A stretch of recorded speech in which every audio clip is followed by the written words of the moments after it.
I'm trying to make it feel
You know what's funny? I have no idea what it sounds like because Jonathan doesn't have any of the voice filters. It was deep fried as fuck.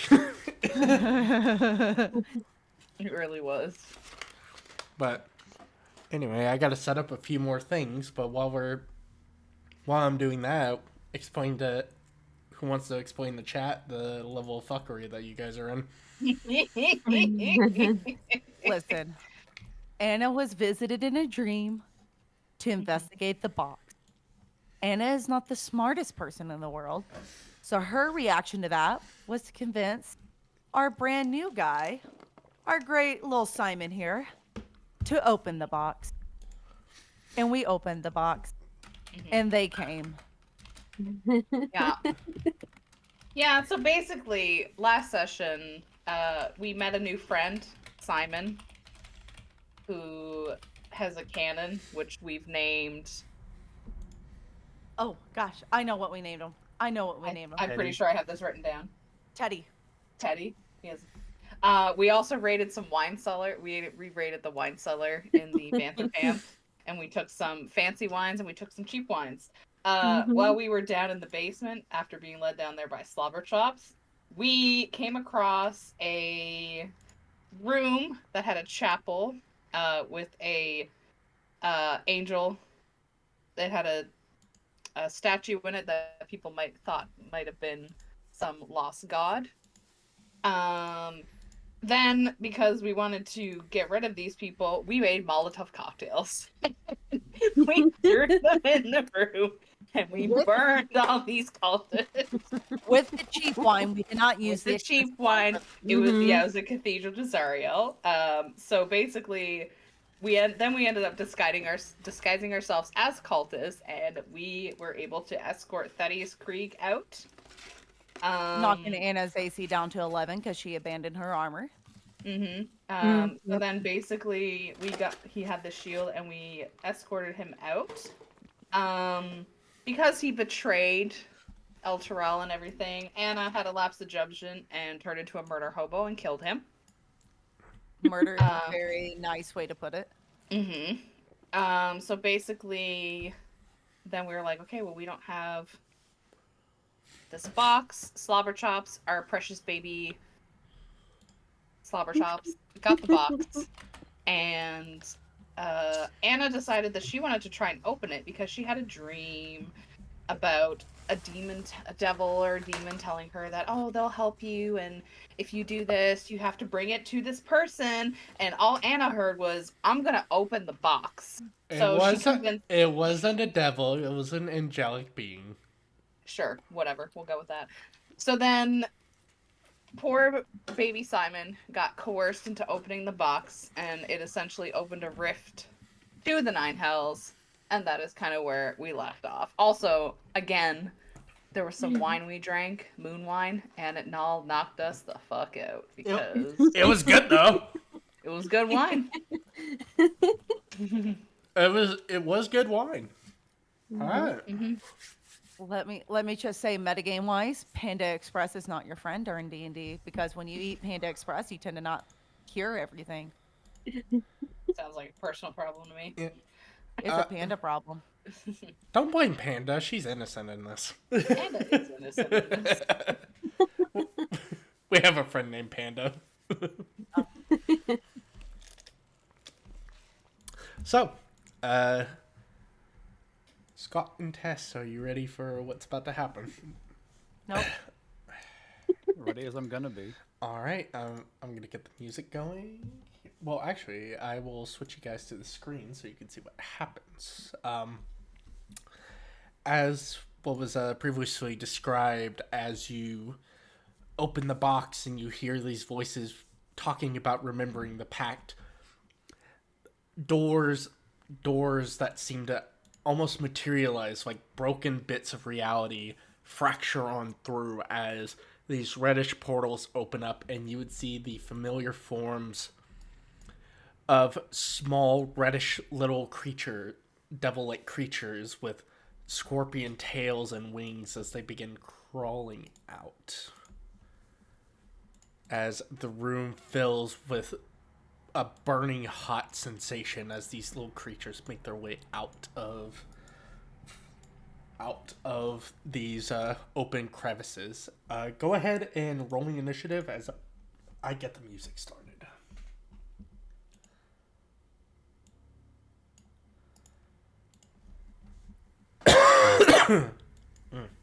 Once you guys get loaded in.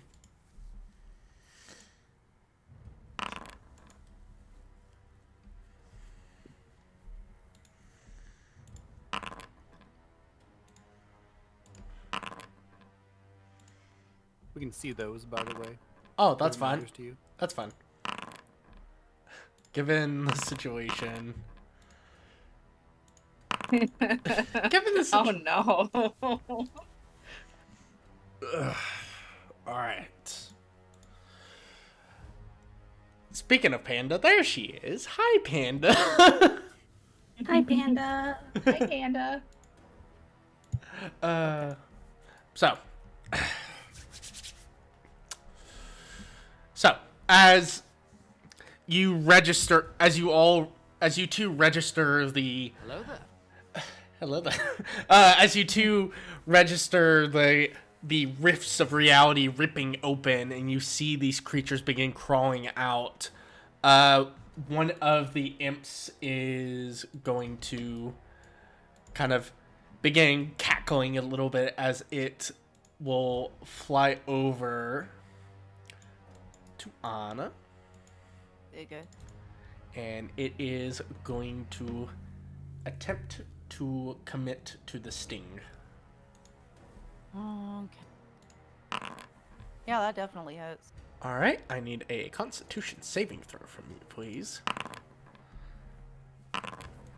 That is No, that's just not enough. that is just enough. Oh, thank God. But you still take half of that. So you still take half of the damage. So that is 3d. So you take 6 piercing and 6 poison damage as this little creature flies over and embeds its stinger into you. And while your body kind of fights off most of the poison, it feels like a burning sensation through your veins as it lands. You both kind of realizing that these little guys are, as another one of these little guys is going to fly over. And, Oh, God. Here we go. Yep. Bye, guys. It was nice knowing you.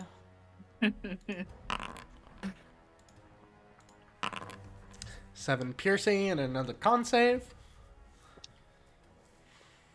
I get it. I messed up. Ooh, that one makes it. It doesn't help me much, but it makes it. 5 poison damage, so 13 damage in total. All right, I'm down.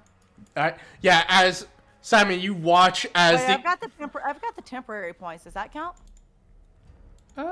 well, that bumps your max HP, which you haven't. Okay, yeah, no, I'm down. I'm down.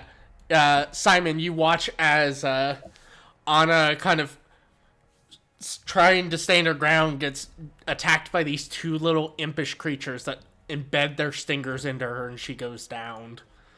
This little imp is going to fly his way. It's going to fly his way over.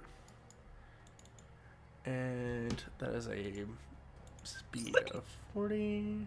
So, yep, he can make the attack. Excellent. He's going to try to sting you.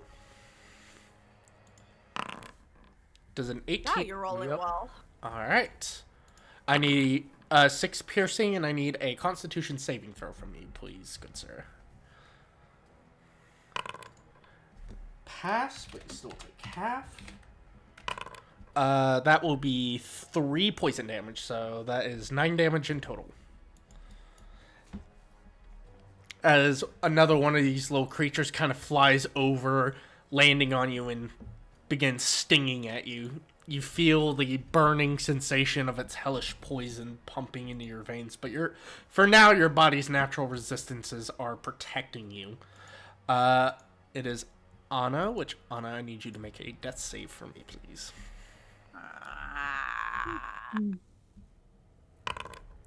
All right. It is another one of the little creature's turns, as it is going to fly over, and you watch as it lands on the table where the puzzle box was being set, as it seems to go over and try to pick up the puzzle box. You watch as it picks it up, strange configurations on the rune begin pulsing, and almost as quickly as it picks it up, you watch as it immediately is fried. Boom. Oh, that's pleasant. Another one of these little guys is going to fly over and is going to try to sting you. That's a crit. Oh no. 10 piercing, and I need that con saving from you again. Alright. Still take half. That is... Yeah. 3 poison. So how much damage total? 13 in total. As this little guy lands on top of you, and you again feel the poison kind of going into you, and it's not so much the poison itself that's getting you, it is rather that it finds purchase in a very vulnerable spot as its stinger embeds itself into you. Simon, it is your go. I gotta think for a minute. You're good. Don't really know what I can do, if any real thing.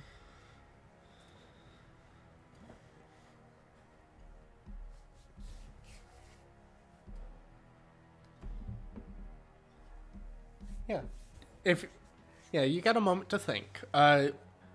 If you need me to describe the room a little bit more, if you have any questions or anything, let me know, and I will do my best to kind of articulate if that will help with your thinking process.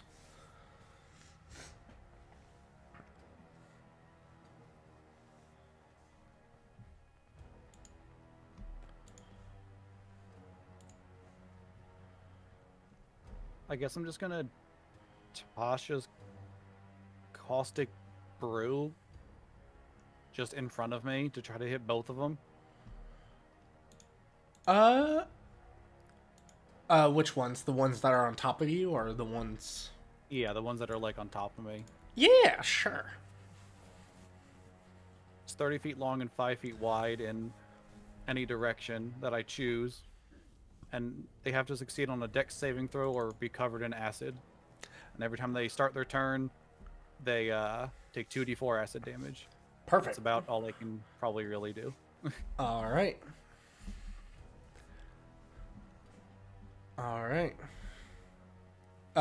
So it was a dex save. What's your... Yep, a dex save of 15. Oh, okay. Ooh. Thank you. Yeah, don't forget to cast the spell in Foundry too, Scott. Oh. That's a fail on one. Fail on both. Nice. As both of them are covered in acid. As you cast this spell, you letting loose this kind of vile concoction that coats the two demons. They kind of seem to look at themselves a little surprised before you hear the sound. At first, you don't seem to see anything happening, and the creatures seem unfazed, but then you hear that familiar sound coming from them of that slow disintegration, as you would hear the slow burning of demon flesh. Is there anything... I got nothing else I can do, so... Alright. One of this imp is gonna fly around, and you watch as it lands upon the table, kind of looking at the puzzle box and then looking where its friend was that touched it, as its essence seemed to have disintegrated. And it's gonna look towards the two of you. As it kind of looks towards Anna, who's down, kind of flies down, grabs her hand, and puts it on the puzzle box. No! No! No! No! No! That'll be its turn, and I will tell you what it does here in a minute. Oh no. Oh no! No. While this is I thought we were family. while this is going on, the others, would you mind giving me perception checks? Sure. Okay.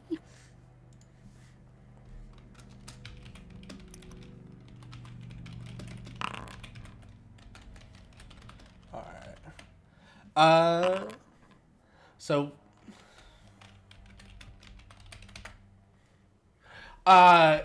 So with those perceptions, I would say Savine, as you and Inya are kind of in the room, kind of like recovering from the moon wine a little bit, drinking from the decanter, your little decanter of water. You sense something is off. Like the air in your room, even though the others are not present, you feel like something is completely off. As you smell brimstone and sulfur.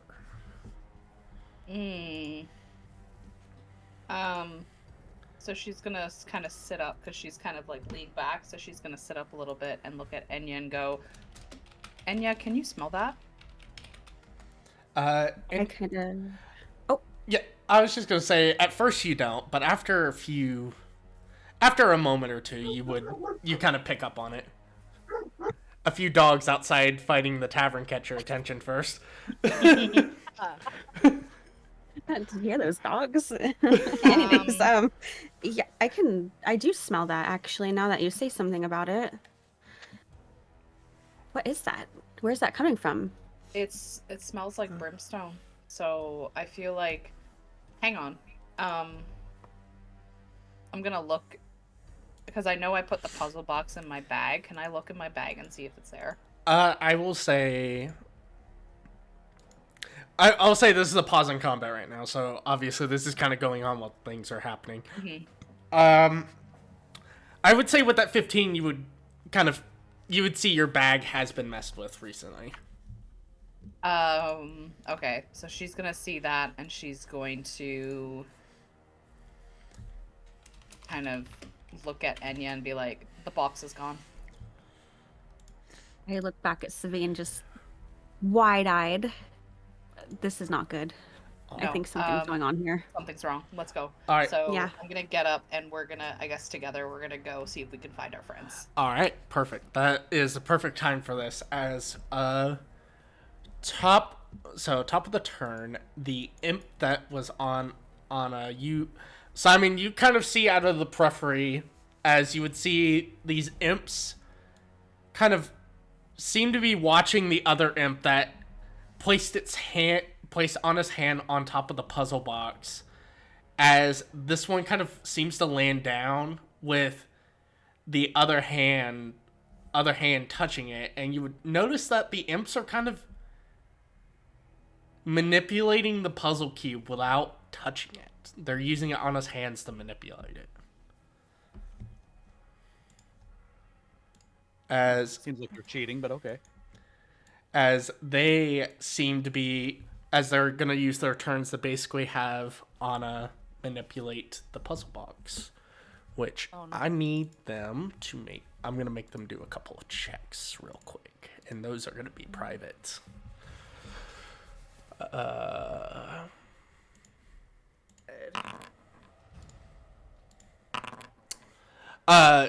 You watch as the imps are kind of manipulating the puzzle box with her hands, and then one of them holding on to her hand seems to slip, just grazes the box, and you watch as it disintegrates. Oh, good. That's at least one less slight problem. All right, one of the imps. This one is under the effect of the caustic brew, so I'm gonna go ahead and set at the start of its turn. Yep, it's 2d4. All right.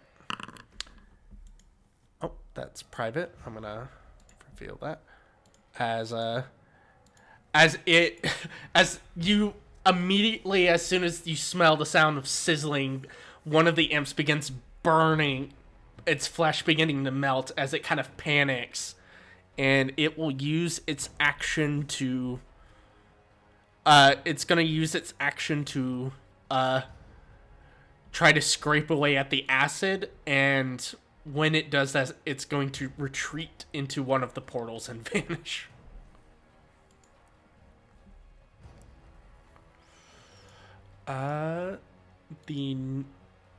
Alright. So, Anna, go ahead and give me another death save for me. Would you kindly? Cool. Okay. As you feel yourself drawing closer and closer to death, we're going to actually pause the combat music for a second. What would be I don't have a good soundtrack for this, so I'm gonna kind of do this as I'm setting up. Let's see here.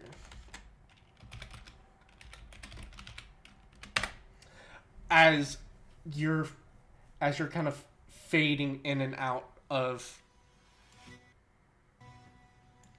this is a little bit too happy for me. As you're kind of fading in and out of consciousness, nope, not you. We'll do this one because this one's chill. As you're fading in and out of consciousness,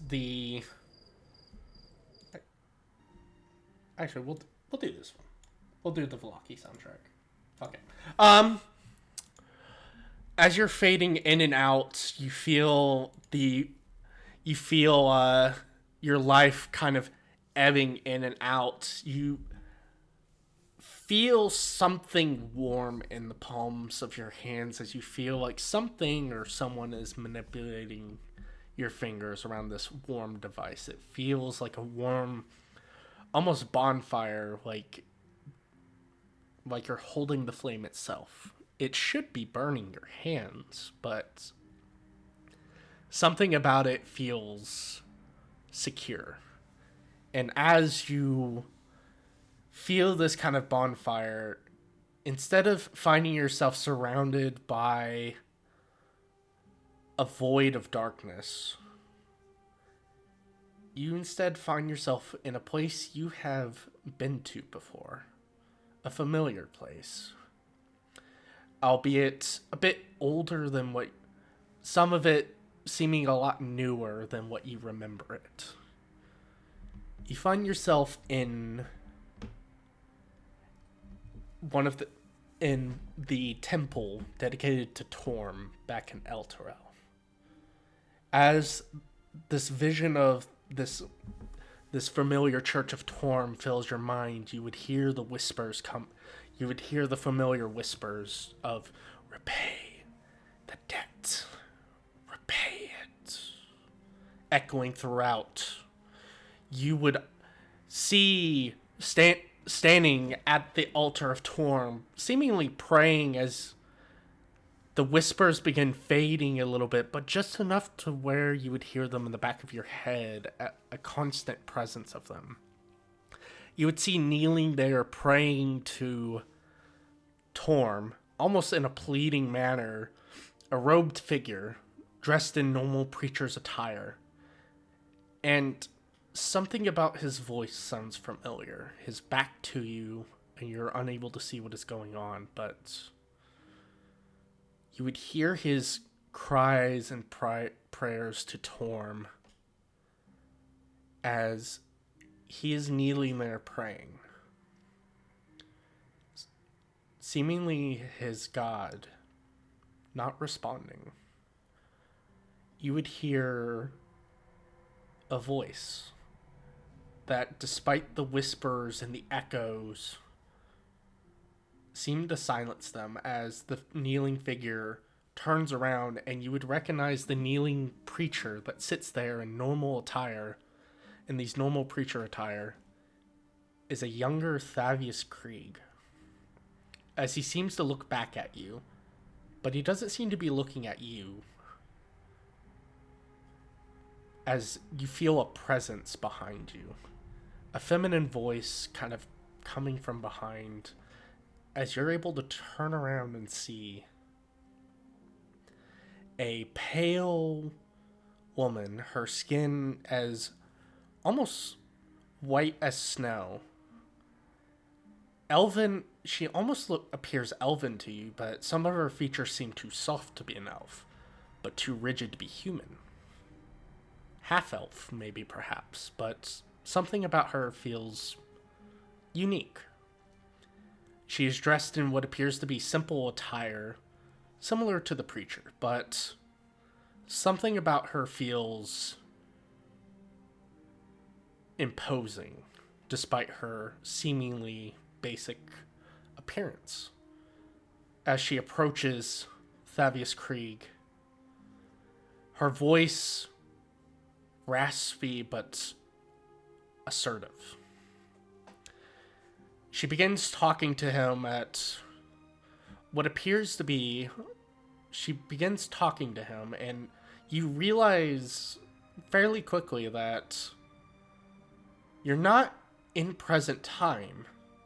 As you overhear their conversation, you would realize this is before everything. This is before the companion. This is before anything fully was cemented in El Terrell.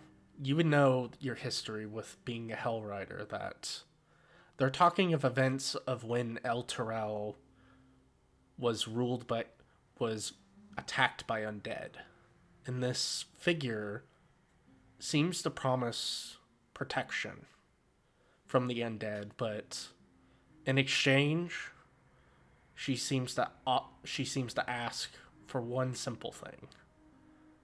Thavius, seemingly at a loss of words, but almost looks like a man that is at the brink of giving up, promises her anything. The woman smiles and simply says, when the time is right, she will call upon El Terrell and its citizens to help her with what is to come. And with a nervous nod and gesture, he agrees. As he agrees, you would see almost what appears to be similar to the veil of fire that you watch the imps crawl through open up.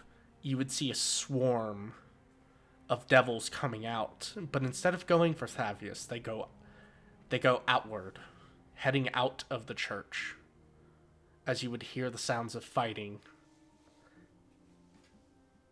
The figure simply hands Thavius what appears to be a small glowing orb and tells him to release it into the sky, and it will save him.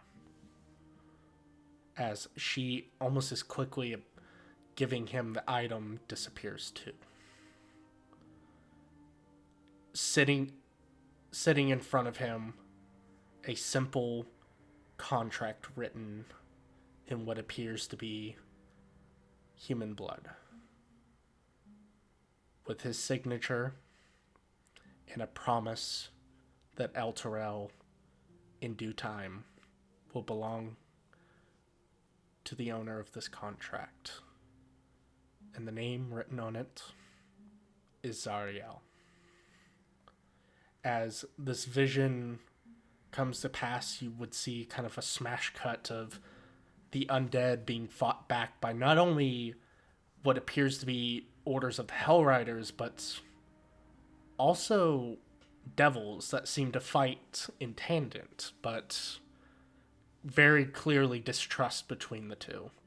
as Thavius Krieg releases the small orb into the sky where it expands into a second sun that almost immediately clears the city of undead. As cheers go about the city of Elturel and a smile comes across Thavius's face and he thanks Torm, you hear the woman's raspy voice in your ear as she says the same words that have been repeating in the back of your head. Remember the pact. As your vision fades away from that. Simon, you watch as the imp seem to manipulate her hands to figuring out this puzzle as you hear a resounding snap. And before your very eyes, one moment, everything is caustic and problematic as the rifts seem to open up, but next thing you know, the rifts shut, and you no longer find yourself in a room full of imps. It is just you and Anna. As Savine and Inya, you make your way to the room, busting down the door, you would find Anna on the ground, Simon very heavily damaged, in a puzzle box that seems to be glowing a deep hellish red before eventually going inert.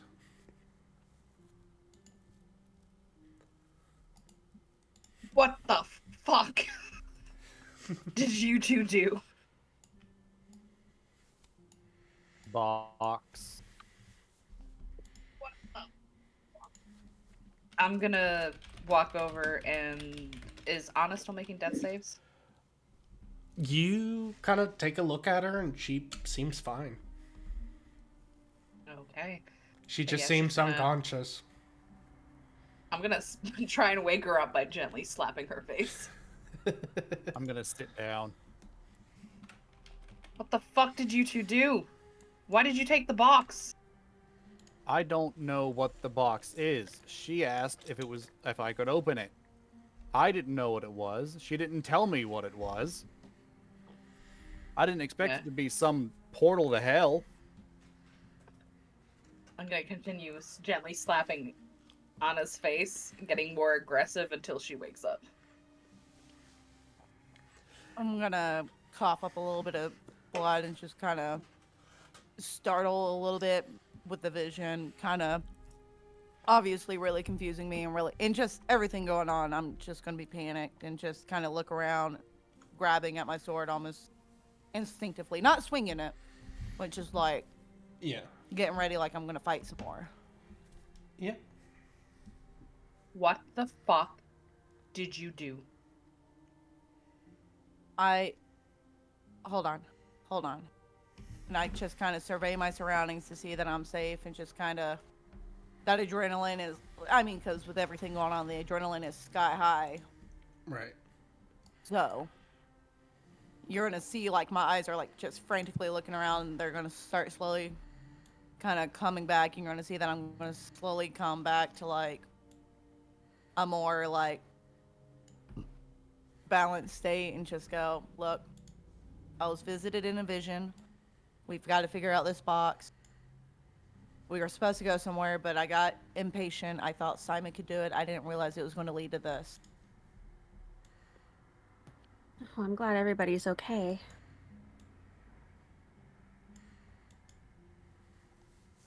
Sabine just lets you go, and she's like, why did you think it was a good idea to open a box that you don't even know what it is? Listen, I didn't say I was bright. I don't Hurry up. care. Why did you think it was a good idea? I just needed to know what was in the box. You couldn't wait to bring it to somebody that could open it safely? Simon's smart. I thought he was safe. But he didn't know what it was. You just asked him to open a box. I don't know what it is either. We know now what it is. I don't want to know what it is. I don't want to open it anymore. No, we're not gonna open up anymore. We're gonna have there was a place that we need to take this to. That seems like they would know what to do with it. Besides back room B and a tavern. No. This is like a library in the mountains away from people. There's like a very, very smart elven lady. Tiefling. She knows her shit. She Then why didn't you tell us this? Why did you just go off on your own and take the box from my bag and go through my belongings, by the way, which that's just not okay. To be fair, Slobberchops took the box from your bag, not me. To be fair, who told Slobberchops to get the box? I mean, I didn't touch your bag though. I did tell her to touch your bag, but I didn't. Just look, listen. I'm getting semantic. In the end, I messed up. This I is the really second messed time up. you've messed up. I just, with everything going on, I'm getting frantic to save El Torel. There's a way to possibly save it, and I just wanted to get to that end goal as quick as possible. I am obviously not the person to make strategic decisions anymore. I'm just gonna be the fighter until we get armor. You're a Hell Rider. You're supposed to be strategic and smart. Isn't that what they train you to be? Something about this is without Nazareth, with everything going on, with somebody that I thought was close to being the betrayer. I feel broken right now. But maybe if you have a god you believe in, you should go pray to them. I didn't know it was stolen, if that helps. Simon, you're fairly new to what's going on. That's fine. You know. Yeah, I am so confused right now. You get a pass. You have She no is idea like- how confusing this is. I was just checking some weird goo in a basement, and I almost got dragged into hell. I can make Right. a fancy orb, and I have a pistol. I can't survive in hell. It's way too hot. I don't think any of us can survive in hell at this moment. But I think the best thing to do at this point is get some rest, and we will discuss this more in the morning. Yeah, we And should just definitely kinda rest throws on her hands him. And just kind of throws her hands up in the air and just nods, just kind of completely done with everything right now.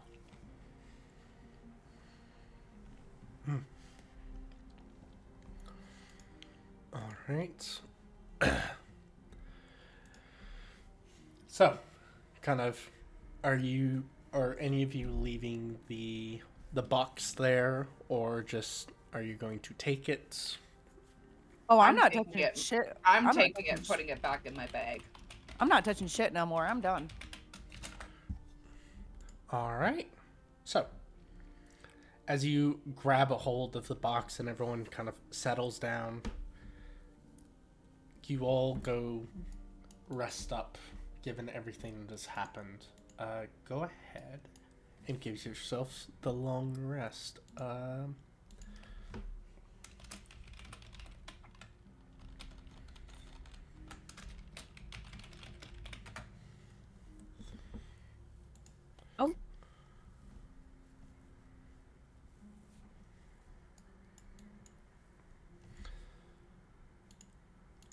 As you all take the time to rest up, I'm gonna get rid of your guys' aided traits, because your aid trait, Yeah. because That's gone. that doesn't apply no more.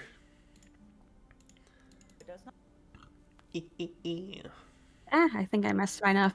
Yeah, you. I was trying to delete the extra health. I fucking fucked up. No, I Whoops. got you. Boop. You are now healed. Still groggy from that moon wine. Yeah, it's still droggy from the moon wine. Yeah, exactly. Yeah, the moon wine fucked with you. Mhm. Yeah. Listen, it do be like that. Never again.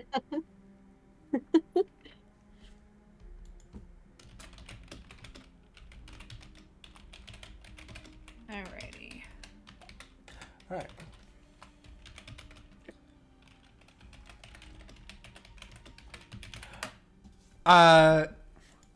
There. So if you, so yeah, you all kind of taking the night to rest and kind of contemplating everything that has happened.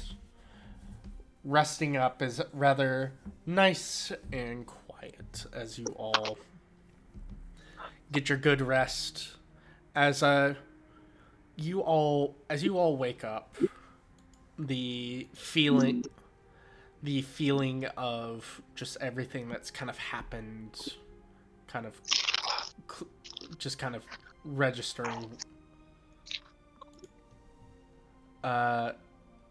as you gather up your things and you let kind of getting the two monk sisters as you all get them up to speed on what has been going on, I presume, or if someone has been doing that. Yeah, I think before we went to bed, probably would have let them know what was going on. All right. Mm-hmm.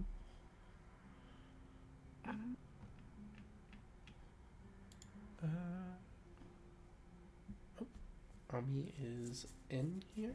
Ami, are you here? Yeah. Okay. Yeah, I had to turn you up because I forgot I had you turned down from last night. You're good. You're good. Yeah. As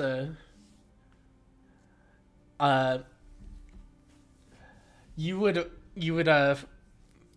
so Ami, your character would have been spending time with sister after getting the snot beaten out of you from devils, and as you've rested up and kind of wake up, the group, you would have been informed of last night's events as an attempt was made to open the puzzle box, which resulted in devils swarming out and causing a bit of mischief. And just a bit of mischief, as well as the events that happened. I assume you finished, kind of let her know the full events that happened underneath the Vantifers. Mm-hmm. Okay.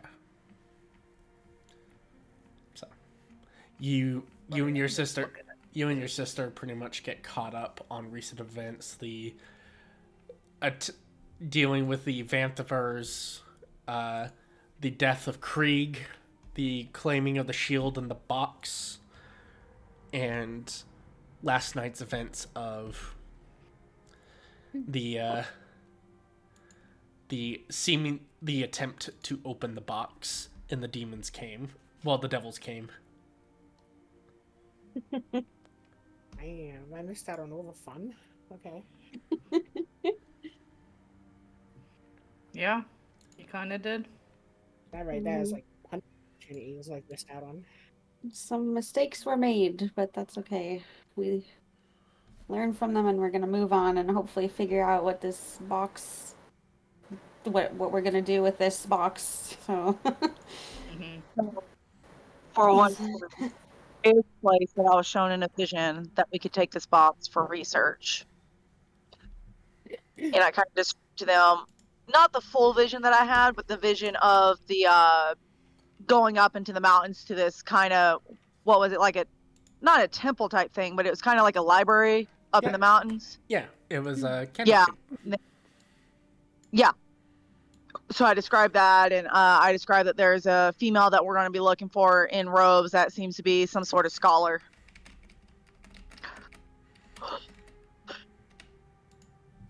And I say, but before we do anything, I need to get armor because I am obviously mentally useless at this point. I am also physically useless without my armor. Void, did you take a long rest? I was just looking at that. I thought I did. Also, someone needs to long rest for Nox. I got it. Oh, I got it. Give me a second. I keep forgetting I'm not using Foundry on my thing. That's for Thween. Is it cool if I also can I also take a long Yeah, rest? yeah, no. Everyone Yes. go ahead and take your long rest. Well, one yeah, it looks like Needed. it looks like you're rested up there, Anya. You're good. Perfect. Yeah, it registered now. Yep. Cool. Oh, Woohoo. bot bot deleted. Correct, nerd. I just saw it in chat. So as you all kind of catch your friend up, get rested. Do you before you leave Baldur's Gate, do you let anyone know? Do you let the Flaming Fist know? Do you let any of the refugees know? Nazareth, Rhea, anyone? Mm. I mean, I'm Did gonna we We'll let let let like, Nazareth and Rhea know. Yeah. Okay. Fuck the Flaming Fist. They ain't doing shit for us. No offense, Scott. I'm gonna assume implied that like my sister's coming along with us. Oh anyway, right? yeah, she's coming. So, yeah, okay. And So, what I about don't wanna, slobber like- chops? And slobber chops, of course. Yeah, Slobber Chops is riding within you. Perfect. Yay. I think Tess said she wanted to get some armor before we left. Yes, Oh, good I idea. don't want to. I need. How did There's you an lose your absolute need for this. She took it off when we disguised ourselves as cultists. Yup. And it's still And under. then- It's And still. it's currently in the Vanthropam's mansion in the basement. armor? Oh, okay. You'll get Yeah, better but- armor. Mm-hmm. Why not just red ribs like me? I just kind of stare at her. Hmm. Don't mind me. Alright, let's get you some armor then. I'm gonna be letting, I guess, like superior officers in my family know that I'm leaving. Okay. Alright. I don't think I've made any ties with people in Baldur's Gate, so No. Yeah. Alright, yeah. Do you want any sort of interaction there, Scott, with Superior or no? Or just Nah, it's not really a. just kind of like a hey, I'm sticking with them to help out type deal. Basically just like, hey, found this super weird box, started opening it, and it spawned a portal to hell and devils came out. So I'm gonna go figure out what's up with this. Okay. Also, the Ichor in the basement was imps, kind of the same thing from the box. So gonna go figure that out. Alright. Yeah, you kind of your superiors basically kind of seem to be like, well, that's very interesting, thank you, but there is very much a hint of like, oh, thank God they're leaving Baldur's Gate, don't have to worry about them.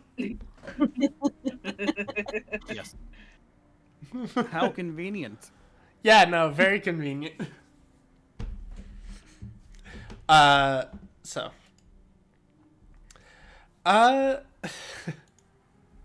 So, you gather up after doing that and head over to the armor place to get your friend some armor, because armor very important. When you're a Can fighter, spare, yes. When you're a fighter, yes, armor is very important. Are you looking for a particular set of armor? Just the standard chainmail armor like I was wearing before. Nothing crazy. All right. Anna, if you need a couple, I can spare some gold for you too if you don't have enough. So After everything, I greatly appreciate your offer. depending on the, of course, yeah, if you like, I got some gold. So Let me pull up my player's handbook real quick as I instead of opening It's up. 75 gold when I looked it up, I think. That sounds about right. You Which I said do not have enough. you said chain? Yeah. Chain mail or chain shirt? Chainmail. Yeah, it's 75. I have 67 gold and 230 copper pieces and 2 silver pieces. Damn, too short from the funny number. how much is a platinum worth? A lot. Platinum is 10 gold. Okay, I can give her my platinum coin. Okay. If you want to be that generous. Yeah, I mean, I'm sure we'll come across more at some point. Mm. Hopefully. And It's it's just gonna money. just Can't kind of, take it with you when you die. Exactly. and it's just gonna. Well, you have to do. pay the ferryman, so you do need some gold. That's not a real thing. You're silly. That's silly. Oh Lord. All right. I will happily, very graciously, with like kind of a slight bow, as taught by my noble heritage to appreciate people. I kind of do that kind of movement, and I'm gonna buy the set of armor. So platinum. So that's a total of 77 gold with the platinum, right? Yeah. All right. So I'm gonna have 50 gold left. All right, so I'm just gonna take mine out of my inventory. The platinum piece. Oh, that looks so much better. That AC is 16 makes me happy.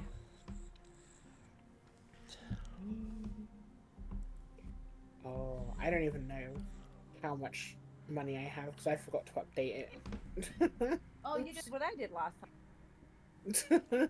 I'm making sure to update mine in both. Yeah, update This it in time, D&D yeah. Beyond, Yeah. and because when it comes over, it will erase it. Did I do it in D&D Beyond? Let's see if I at least did it over there. Okay, perfect. Knowing me, probably not. I'm pretty stupid. I'm pretty sure Nope. I'm the only one who updates it in both. Yeah, I no, didn't. I just didn't do assumed it. if I updated it in Foundry, that was enough. I didn't realize I Nope. had it. Yeah. No. That's what No, I thought just- at first. Yeah, D&D Beyond overrides Foundry when it imports stuff over. Well, It's now okay. I know, and now I've got both tabs open just to be ready. Hell yeah. Yeah, I have That them new open armor's because looking it's easier pretty to good, scroll through Anna. D&D. Yeah, and she just kind of hold, rubbed it, and there's no Hell Rider insignia. We're not going to get any flags. for Shiny. that. What did you say, Scott? I'm sorry.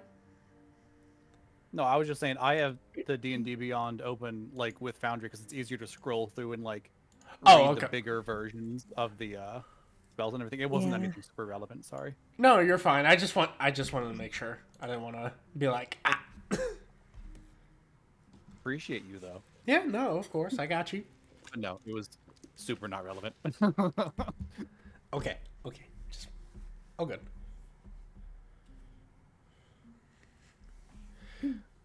All right, so,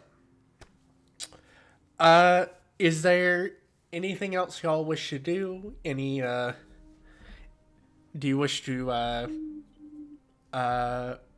do anything else, or just begin? I'm going to a Temple of Torm, and I am fucking praying because he fucking saved my goddamn ass. Yeah, you would easily. How I made it out of all that, I don't know, but I am definitely doing some major praying. Yeah. So.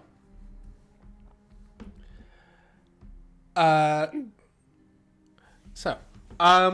will say, as you kind of go and do this prayer and whatnot, as you all kind of finish up doing your final preparations, I will say, as the refugees are being informed, including mostly just informing Nazareth and Rhea, Rhea will offer to go with you guys if you want to have her company. I'd kind of look at Nazareth and look at the group and be like, an extra set of hands with Nazareth staying here would not be a bad idea.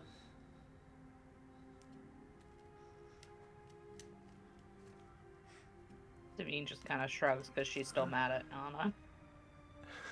I mean, I'm fine with it. Yeah, I Yeah. don't care. All right. Well, I will hopefully do my best to help out.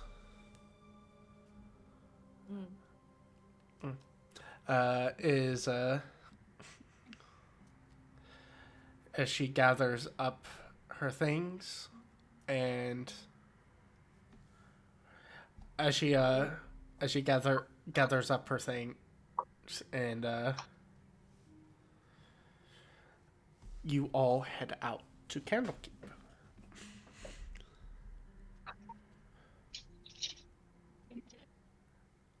You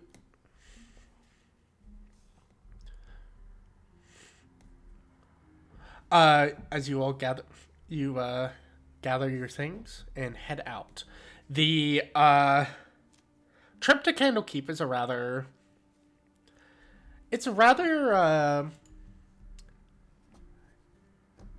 quiet one. The you Some of you, especially the ones that are the more academically inclined, are aware of the reputation that Candlekeep has. It is usually a very secretive kind of location where very few people have the honor or pleasure to actually visit. So visiting such a place is a rather interesting affair. It takes, I want to say, I'm trying to think how far Candlekeep is from Baldur's Gate, because I don't think I got distance from that. 84 years. It is. Do you guys acquire any horses, or do you go on foot?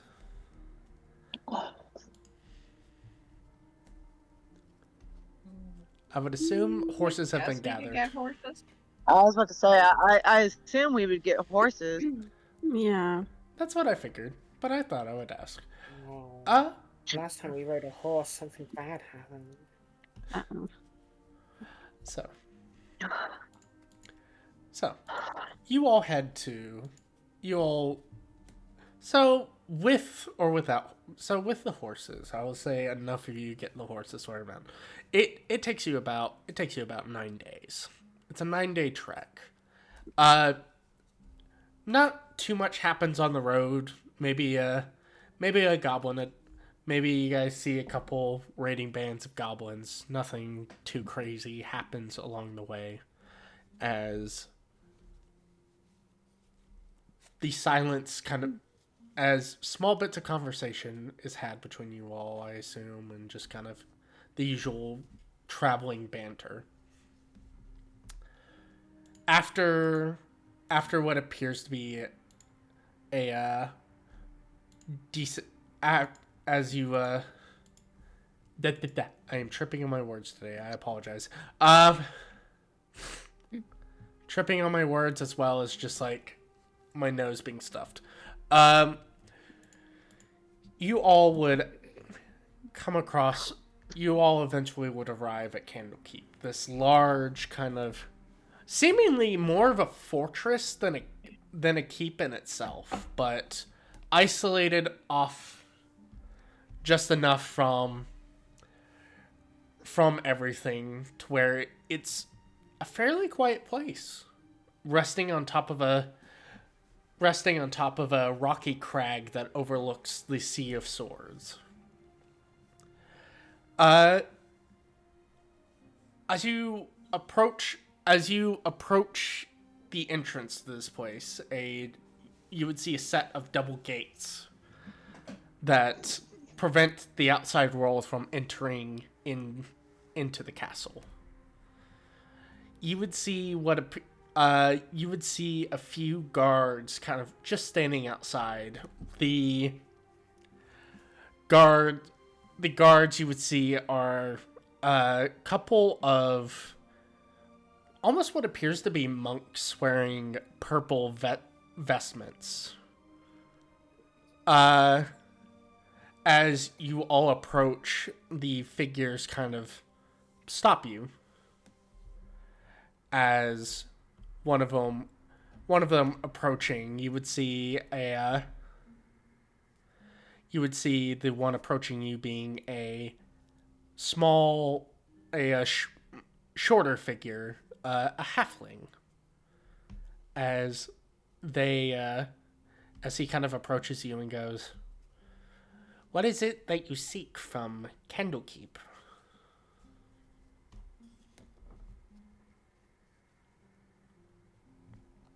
trying to figure out how to open this box and not get sucked to hell.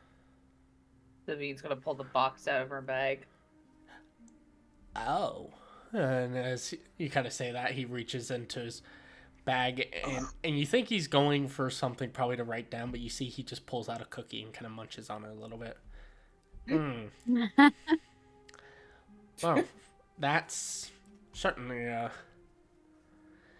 issue. Well, we can send word.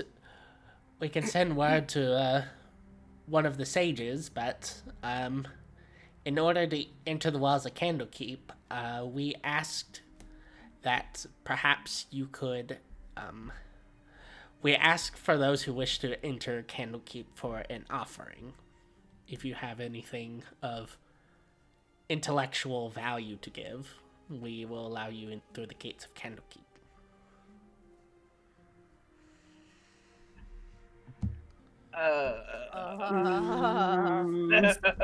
Is that like as a group, or do we have to individually give him? As a group, just one of you. Okay. Like, And I kind of looks at Simon. Just says, "How about the map?" you're kind of breaking up a little Yeah, bit. that's probably me.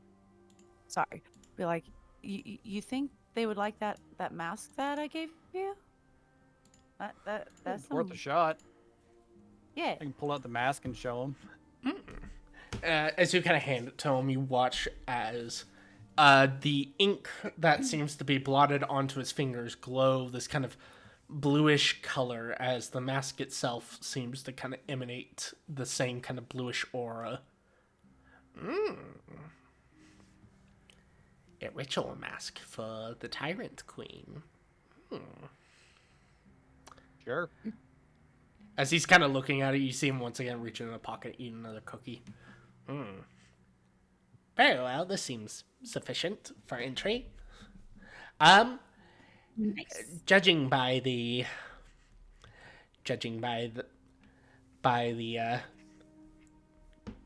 artifact you have there, as he kind of looks towards the box, I take it then your best bet to have it dealt with is I would talk to Severa. I can take you to her. She's very knowledgeable on the outer planes, which that box seems to be derived from. But before you fully enter, you have paid the toll, but there are some rules you need to follow. Breaking of the rules will mean your banishment from Candlekeep, and you will not be allowed to return. You hear me? Okay. Yes. Sure. Anna just kind of nods enthusiastically. We always follow the rules. All right. These are the rules you need to follow. Number 1, no fighting. We deal with our problems through words and negotiation. Rule 2, no stealing. We will know if you take something from the library. Rule 3, no copying any of the works. You are allowed to take notes, but if we find out that you copy any important information, bad times will happen. I will tell you that right now. As he kind of munches on another cookie. Final rule.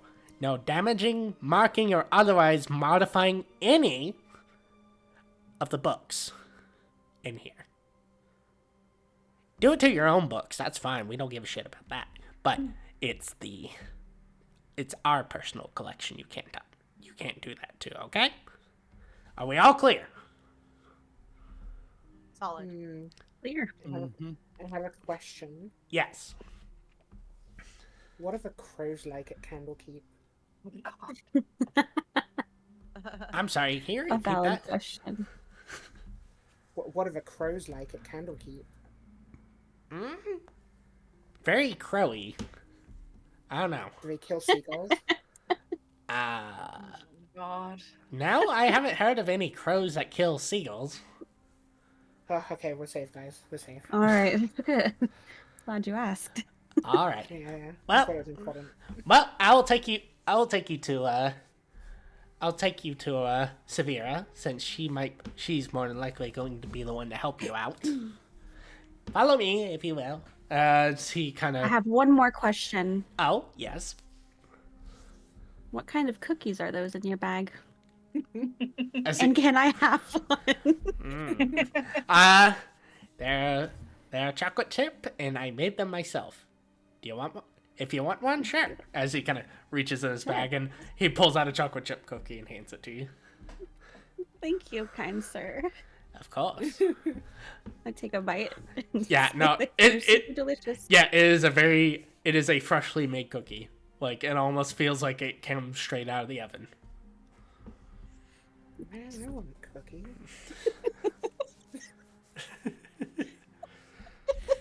She's just gonna like watch you eat this cookie, like kind of like drooling. She won't say anything. She'll just be there like watching. I'm sure he's got more in his bag. Oh, you want a cookie too? What gave you that idea? Well, considering I know someone when they want a cookie, and she kind of hands you a cookie. I have many more. Yeah. If you choose to stick around here a little bit, I have some good recipes you could try. Ooh. Well, my sister would like great. that. She's always hungry. You see, she's kind of like sitting there, slightly drooling. I'll give the cookie to her instead. Oh, that's very nice of you. Aw. She'll like Sisterly love. she looks like she's gonna take a bite, but she'll break it in half and give you half. Oh hell yeah! There you go. As you all make your way into Candlekeep, compare as you enter within the walls of Candlekeep, the place itself looks.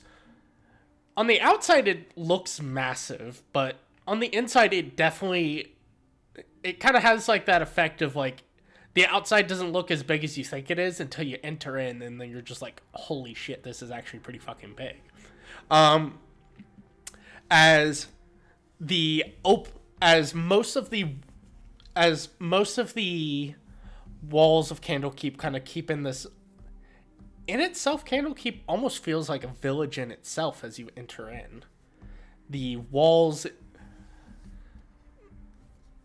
kind of bristling with activity, as you would see a few of the scholars that seem to be, for the most part, keeping everything in order, as a few mages that seem to wander around this open courtyard. Every now and then you might see a few of them practicing what appears to be spells out in the open field. Let me actually, now that I think about it, I should have done this sooner. Change the music a little bit. As we're in Candlekeep now, motherfuckers. Now we're in Candlekeep. Yeah. We're in Candlekeep, motherfuckers. You think we're in Kansas anymore? Oh my god, I So- hate that saying so much. You know, Oh. you guys do not know how upset Con was gonna be if we didn't get to Candlekeep. So, He was gonna be so upset if he didn't get his Candlekeep. yeah, as you all kind of follow this halfling as it leads through Candlekeep, you would see a few different buildings and craftsman areas as they as this halfling kind of leads you through. You would see all sorts of figures that seem to be clothed wizards or monks, as they seem to be kind of either testing out what appears to be magics, but also kind of studying.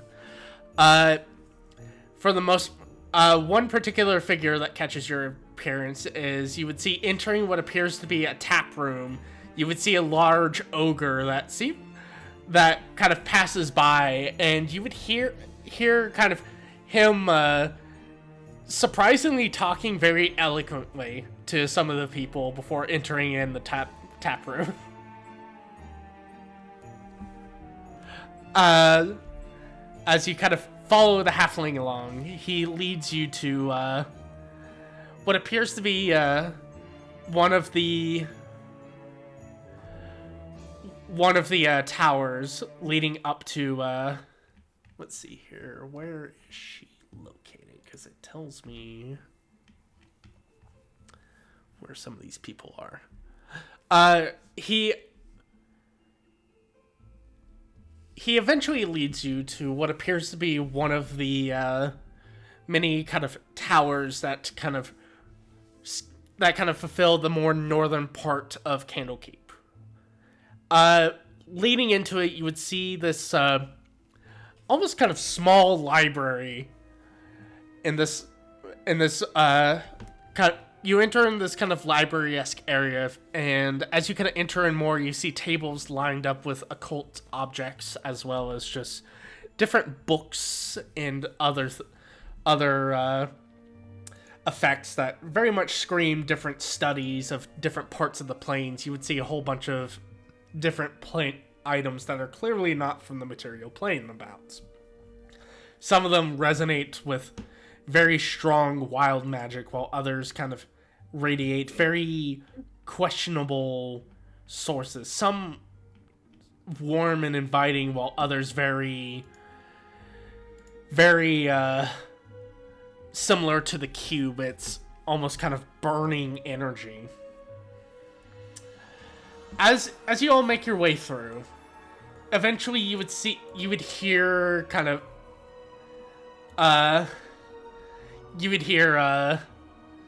kind of the talkings of this, you would kind of hear this high-pitched kind of like, I'm gonna turn down the music a little bit because it's doing the Harry Potter thing where it's so fucking loud.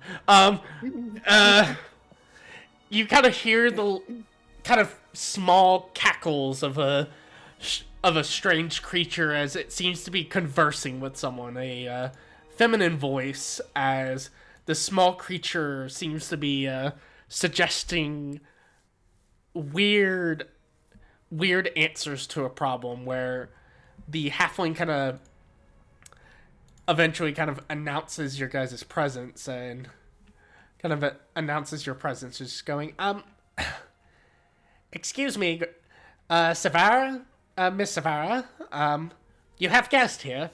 I'm gonna head back to my post though, and he kind of thanks you all again and goes, if you need anything, I will be nearby, alright?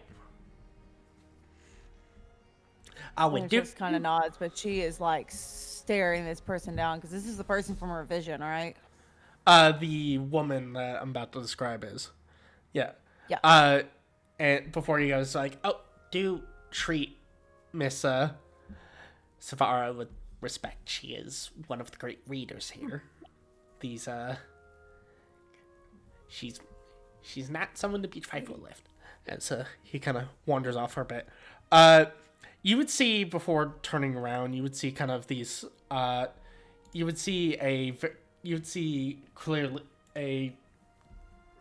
standing in front of you a tiefling, of a bluish color, her hair kind of done up in somewhat of a kind of bunnish look, horns that kind of slightly curve into them, as she turns around she wears kind of white robes with black accents. As she turns around, you would see kind of golden glasses on her face, holding a book, and resting upon her shoulder, this strange little creature, kind of almost kind of pushed in nose, wide buggy eyes, and like kind of little gnashing teeth.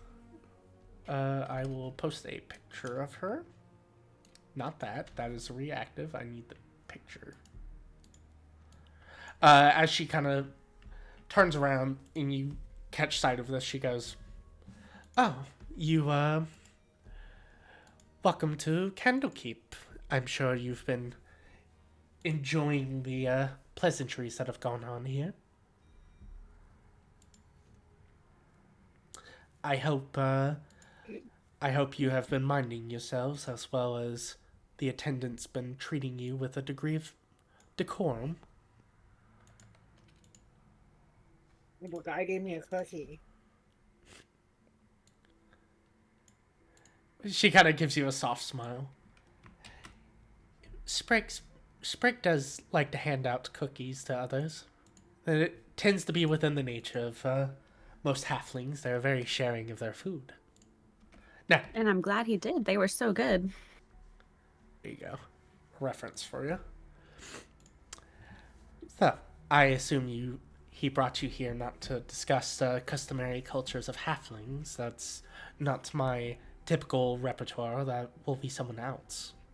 I assume you came here. I assume he brought you here for other reasons. Davine's just gonna pull the box out of her bag and hold it up.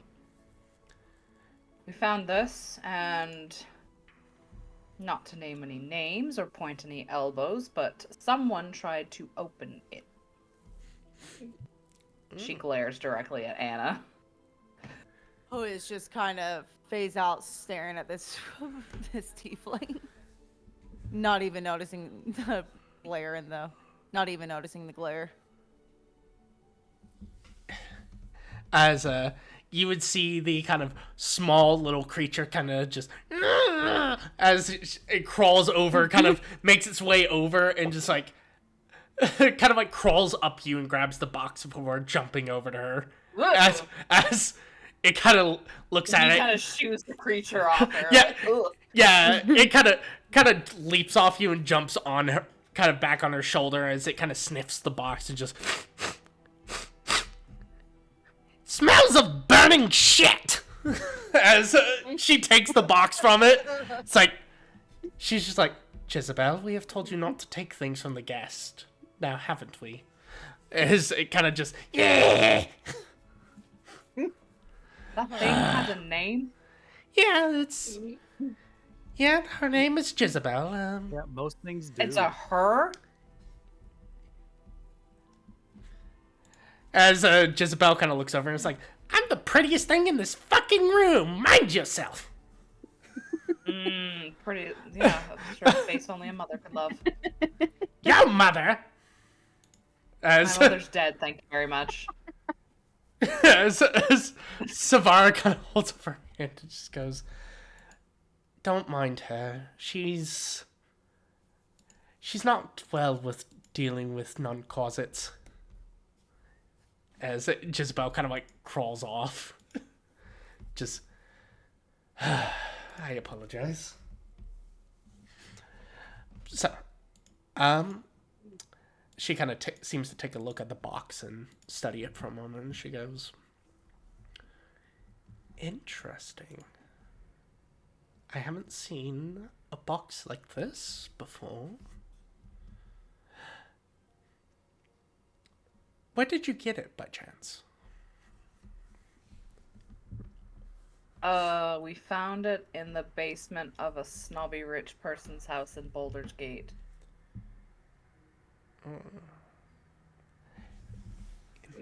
Not exactly the place I was expecting to find it. Admittedly, I'm a little disappointed. Not in this discovery, mind you. I had some theories about it, but oh well. I was hoping it belonged to someone else. Who? If it makes you feel better, we found it in the Vantherpamp house. No, not the people I was expecting. I don't dilly-dally in Baldur's Gate's politics or anything. I was hoping it would have been in another city. Elturel, I believe. I had a running theory that the ruler of that city was rather suspicious. Well, Elturel's in the Nine Hells. Oh, I'm very much aware of Elturel's disappearance. And that also, man the guy was that was running the city was there in that basement. He's dead now, though. oh, well, even better.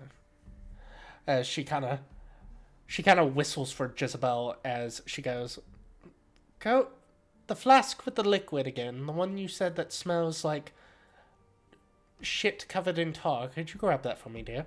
as Jezebel kind of lets out a hiss before wandering off. Um,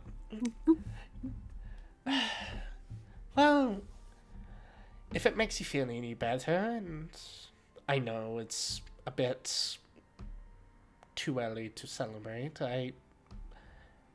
do you think that if we wanted a bit of proof that Thavius was the reason why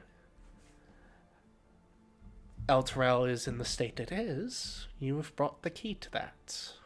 Because admittedly I've been suspicious of him for a long time, but obvious because Thavius is known as a hero that saved his city from an undead scourge, and practically is the reason why Elturel is what it is, the nation of Eltegard wouldn't like me speaking of him very negatively.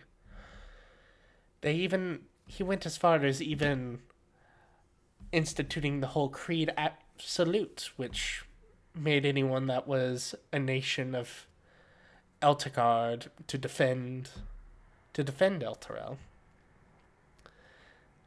Something about him when I met him back then kind of told me he was a bit of a charlatan, but couldn't really do anything about it.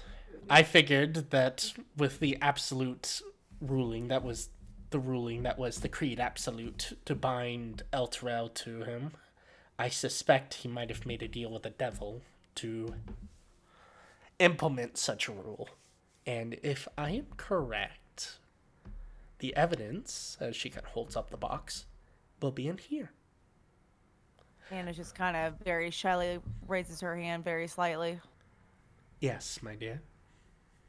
Would you know of a pale, not quite half elf, not quite elf, not quite human entity? Very tall, very possibly would make a deal with Thaddeus? Like I said, she, if it's who I think it is, your answer will be in here. As Jezebel kind of climbs up her and she goes, "Here's your shit." She takes as she takes the vial, and you watch as instead of messing with the box, she sets it down on a nearby table. She opens up the vial of liquid, and as she pours the liquid on, it begins filling the runes, and it almost forms like a maze-like structure through the runes. And you watch as she, ever so slightly, kind of holding her hands on the box, begins seemingly maneuvering the liquid through the maze. And as it's... Should I prep to fight some, like, demons, ma'am? Or... No. Normally that's the trick with these infernal puzzle boxes. They want you to try to solve it. And that causes the problems. If I do this properly, and as she finishes it, you would hear a click before the box itself cracks. As she kind of goes, sometimes the best way to deal with a puzzle is to not play the puzzle at all and simply break the right parts. As she kind of seemingly, it looks like she's reaching for a crack, but instead you would see that her fingers kind of press upon what appears to be a lock that seems to almost materialize as the black liquid flows upon it. And with a slight motion of her hands, the lock breaks open. She seemingly, despite the size of the box being a lot smaller than her hand,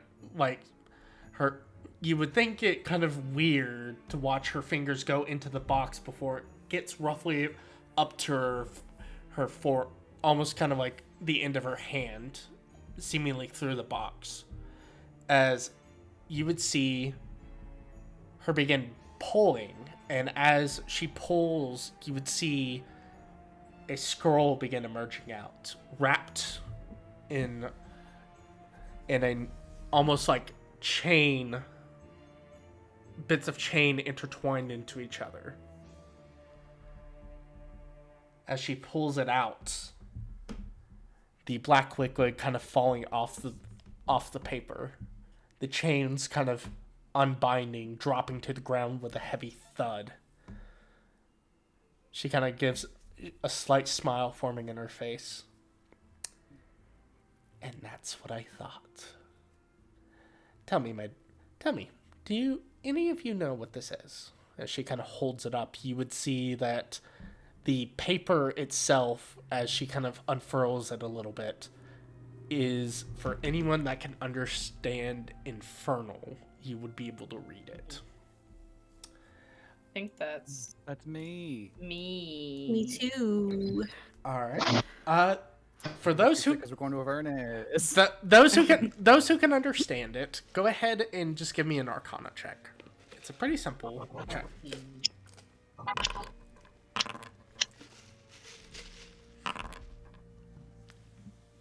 There you go.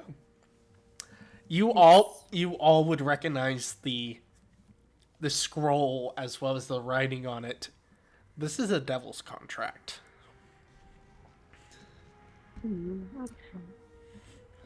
Oh, I don't like that. That's not a it's not a fun time. That's when the box tried to explode and kill us with imps whenever we tried to open it. Probably a defense mechanism to make sure no mortals pry onto a very important deal here. She kind of unfurls the scroll. You all begin to see what is written on it. And it reads as follows.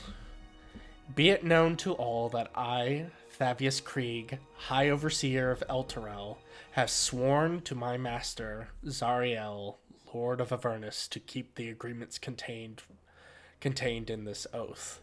I hereby submit to Zariel in all matters for all time. I will place her above all creatures, living and dead. I will obey her in all my days and beyond with fear and civility. I recognize the dispensation of a device called the Solar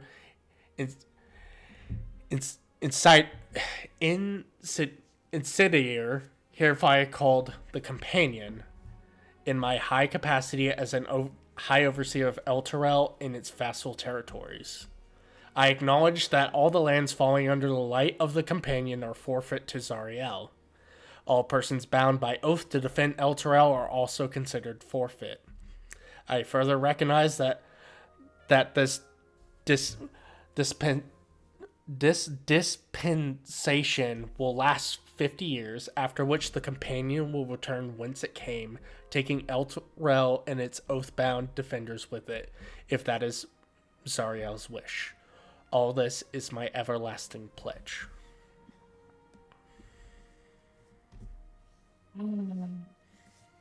I see. So we know the cause, but we don't know how to fix it. No. No.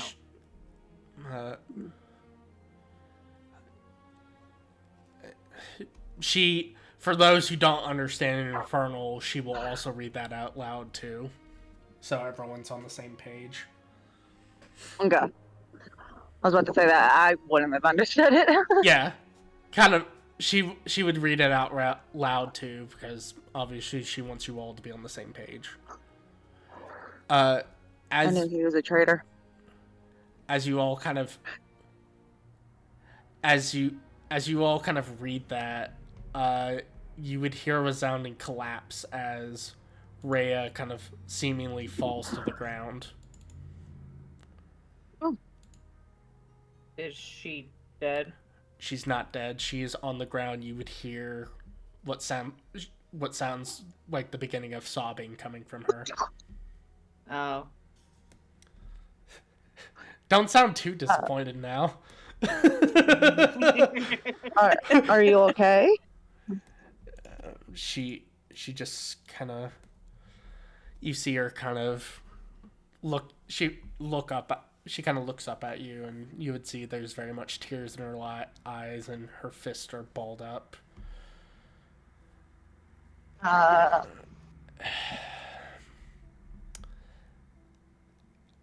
I. This is all so much.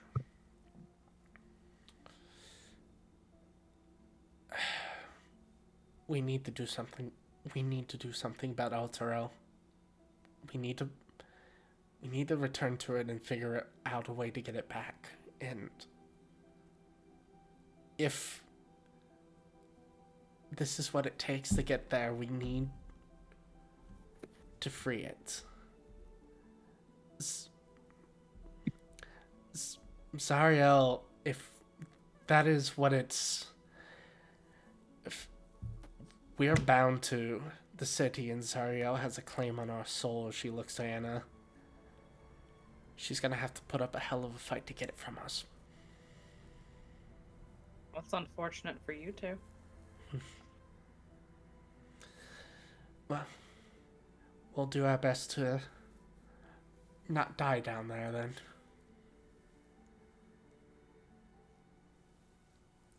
So So what wait, happens you're to saying this contract since that guy's dead?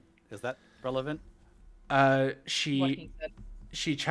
she kinda chimes in and just goes, well, if you've killed them, depending on how much, considering Elturel is already in the Nine Hells, my bet on is if his soul is not being tortured, chances are he has been reborn. Oh, lovely. Do we know he died for sure? Yes, Anna eviscerated him in front of us. Oh yeah, that guy bled out a ton. There's not a way that he'd be Yeah. able to survive that unless he was some form of superhuman, which is possible. You never know. You never He know. died at Arnold Lynch's death like the piece of garbage he is. Wow, tell Oh, us yeah, how we you left really that feel. guy there, didn't we? I mean, we Mhm. covered his body with the cult robes and the mask that we wore. I And should we have just at left least it in an told. alley. Should have at least told someone that. Not that You like told we the often, flaming but, like, assholes. but like, at the end of the day, it's a dead body in a street. It's gonna smell really bad if it just gets ignored for like 4 days. Or some Yeah. stray dogs or crows or something ate it. I think we have bigger concerns than a rotting vagrant's body. We need to figure out how to get Elturel back out of the Nine Hells. You know, I'm taking baby steps. That's a big step. I don't even know where to start. How would we even get to the Nine Hmm. Hells besides dying? Anna just kind of looks at Well- Savara. Well, I have a few ideas. As she kind of heads over to a bookcase and you reach for her. As she reaches over and she seems to head for an old parchment. She hands it to you. She hands it to you and she goes, it's not exactly the most reliable, but given that the person who made it went mad, but it should help you. It is a map of Avernus, supposedly.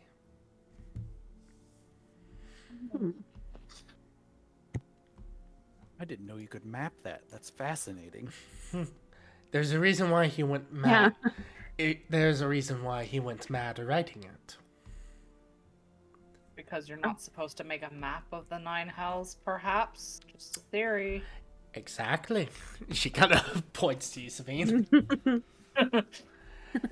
Trying to map a location that is never meant to be mapped tends to drive people a little bit crazy, but it is an interesting study to see how one perceives the unperceivable. They were dedicated to their studies. Most of those who study the outer plane tend to be, but there is just some things that even scholars shouldn't delve into, else drive themselves mad. For there are many mysteries and secrets that mortal minds cannot understand.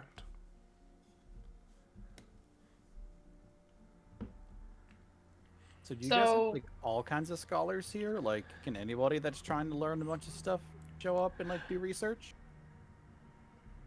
If given the right tokens and everything, the knowledge of Candlekeep is open to some, but the more prudent secrets, you have to build a lot of trust to be here.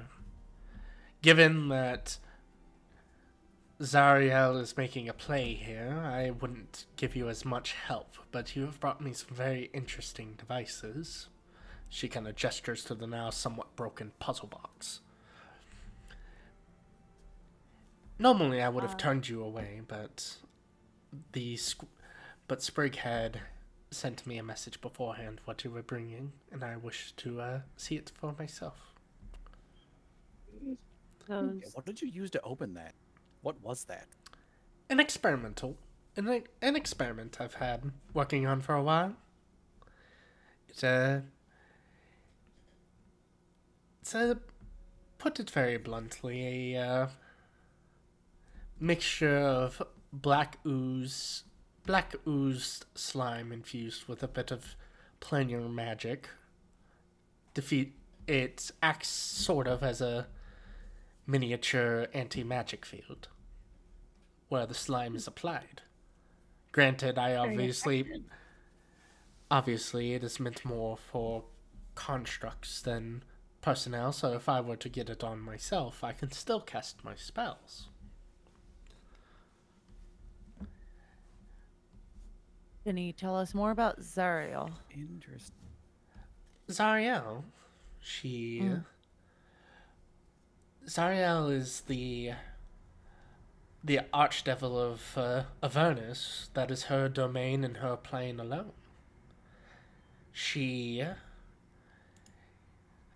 It's not really certain where she came from. There are many stories that foretell of what happened to her and where she surfaced.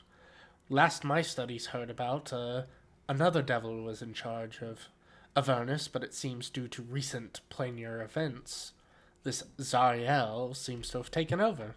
I cannot say what happened to the previous archdevil, for I've not visited Avernus in a long time, and I wish not to, given my more recent studies have caught my interest.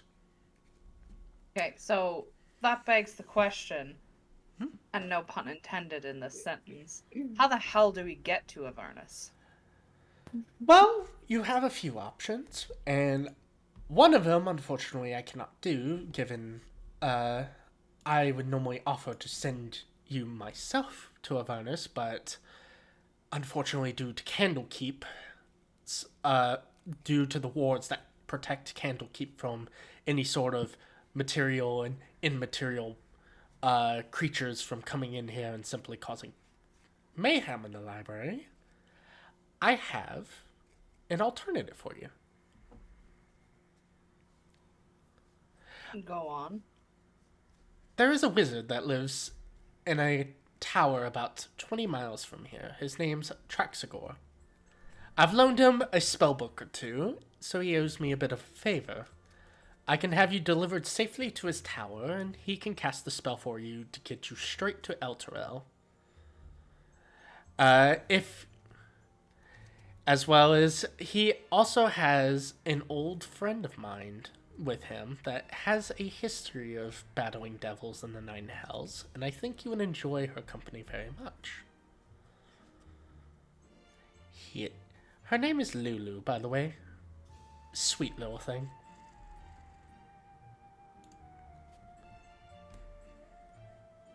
Is it sweeter than your closet? I'm not sure. As Jezebel just kind of seemingly about to wind up a spit, she puts her hand over Jezebel's mouth. Anyway, if you wish to take some time to prepare before I send you that way, if there's any more studying you wish to do, you're more than welcome to stick around here and gather as much information as you can. I will tell you right now, once Traxagor does this favor for you and gets you to Avernus, Elturel specifically, there's no coming back. Like ever? Unless you can find a way out of the Nine Hells. Once you arrive there, unless you can find yourself a powerful enough wizard to get you out, you will be there for a while. Is that how you got out? My dear, I'm very capable in the arcane. I can get myself in and out as much as possible, but it comes with risk. It draws unnecessary attention. Who Hmm. would Zariel have conquered in order to achieve these goals that she has? I believe the last devil's name was Bell. He was a very powerful demon in his own right. Just Bell? Yes.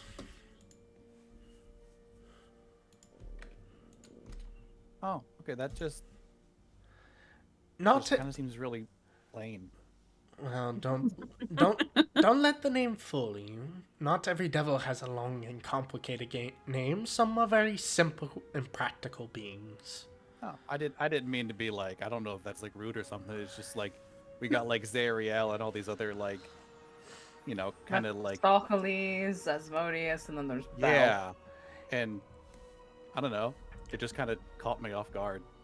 I apologize. Perhaps it's short for Belphegor? No, it's just Bell, from what I know. Yeah. Wow. It's like I said, That is interesting. not every devil has a grandiose name. Some keep it rather simple. But don't let the name fool you. Just because the name is simple doesn't mean that it is still a devil. They're cunning creatures. They are cunning beings that almost lie as easily as they breathe.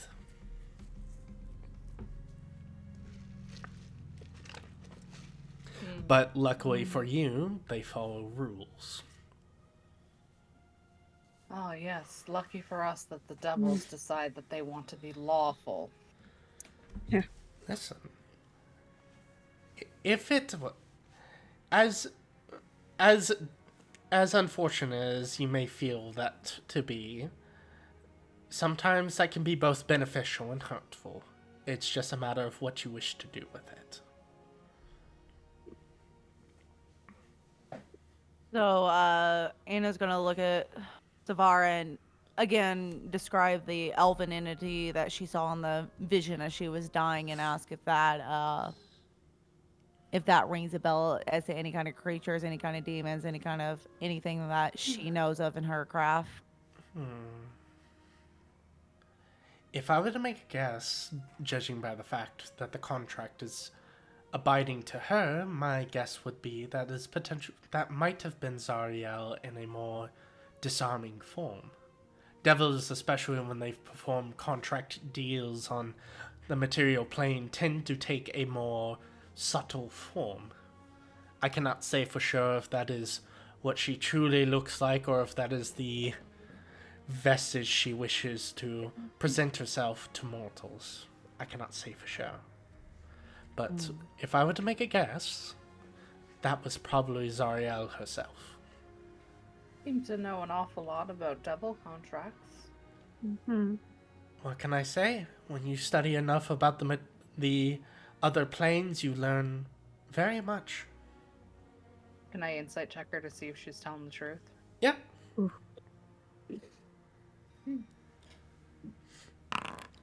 Damn it. I mean, she also said that she can basically freely teleport in and out of Avernus. So Right. I'm not super surprised. I'm a little sus on the fact that she can freely teleport herself in and out Yeah. of Avernus when she told us that once you go in, you can't get out unless you're super powerful. I don't Yeah, think, very personally, suspect. I don't think she's that powerful. This is just my Mhm. opinion. Looks That's can, what I was thinking too. Mhm. I You mean, can ask her. looks Or can try be to fight her. looks can be deceiving. You you don't know what she. Mm. I was like, to be fair, she has said that it's one of those where it's like, yeah, All right, how many times have you been to Avernus? in my Or the studies. Nine Hells in general? I've been there a few times, studying. How many? 2, 3, 4, more than 10, more than 20? I would say close to about 10 times. Just Avernus or all the other levels? Oh, I've been to Avernus, Dis. I try not to stay for too long, though. Most of the places are not exactly what we call hospitable to mortals. I mostly visit the ones that are safer for studying and understanding. I mostly keep track of the blood wars and figure out what is going on. Could I do a check as well? Sure.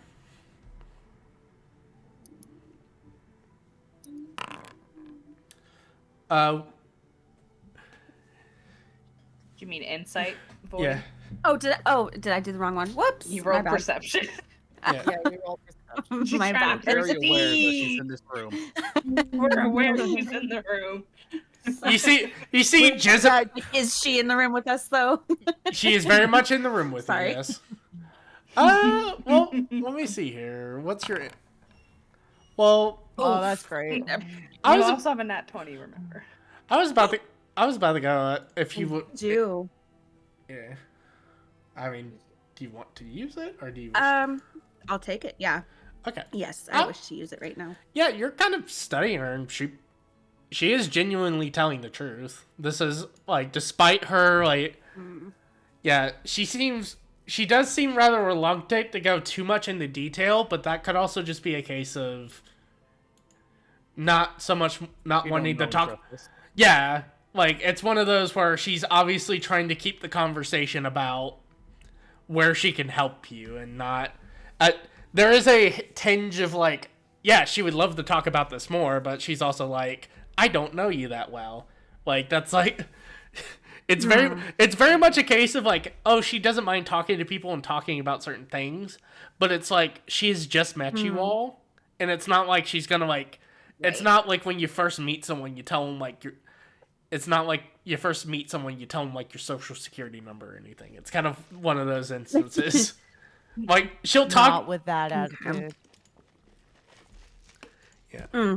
And... Just trauma So- dump on them the first time. When I was a child. Yeah. Yeah. I just kind of like look at Yeah. Savine like and kind of like subtly give her like a little nod, like Yeah. Okay. to indicate that And- she's telling the truth. From Yeah. What she's I telling give us her now. I give her a nod back. And I will mention, like, judging by the fact that judging by the fact that this room that she's using the studying is full of clearly very magical potent artifacts, she is not lying about her capabilities. Okay. Could have stole them. Just saying. Additional question, because Simon's just kind of going into nerd mode now. Oh yeah, no, absolutely. Is there anything you can tell me about, like, any kind of astral plane technology? Because, like, that would be super cool to kind of learn about. If I can incorporate any kind of that into what I do. Tinkering If with... there's, like, safe things you can tell me, I guess. I don't know. I have heard of the issue with incorporating the magics into devices that we use here in the material plane. It can be a very tricky process, and bending the weave to such a thing can be a fickle thing. I have seen other devices from other planes, mostly admittedly from the Nine Hells, certain devices they like using. I know, especially in Avernus, they have, for lack of a better term, carriages that seem to operate on the use of souls. I believe they call them infernal machines. Perhaps while you're there in Avernus, you might be able to find some, and feel free to tinker them. If you somehow manage to come back from Avernus and you acquire a few parts of them, do let me know. I would be very curious to help study them. Oh, I absolutely would. So you say it's difficult to merge them with the technology and materials we have in our plane? It can be.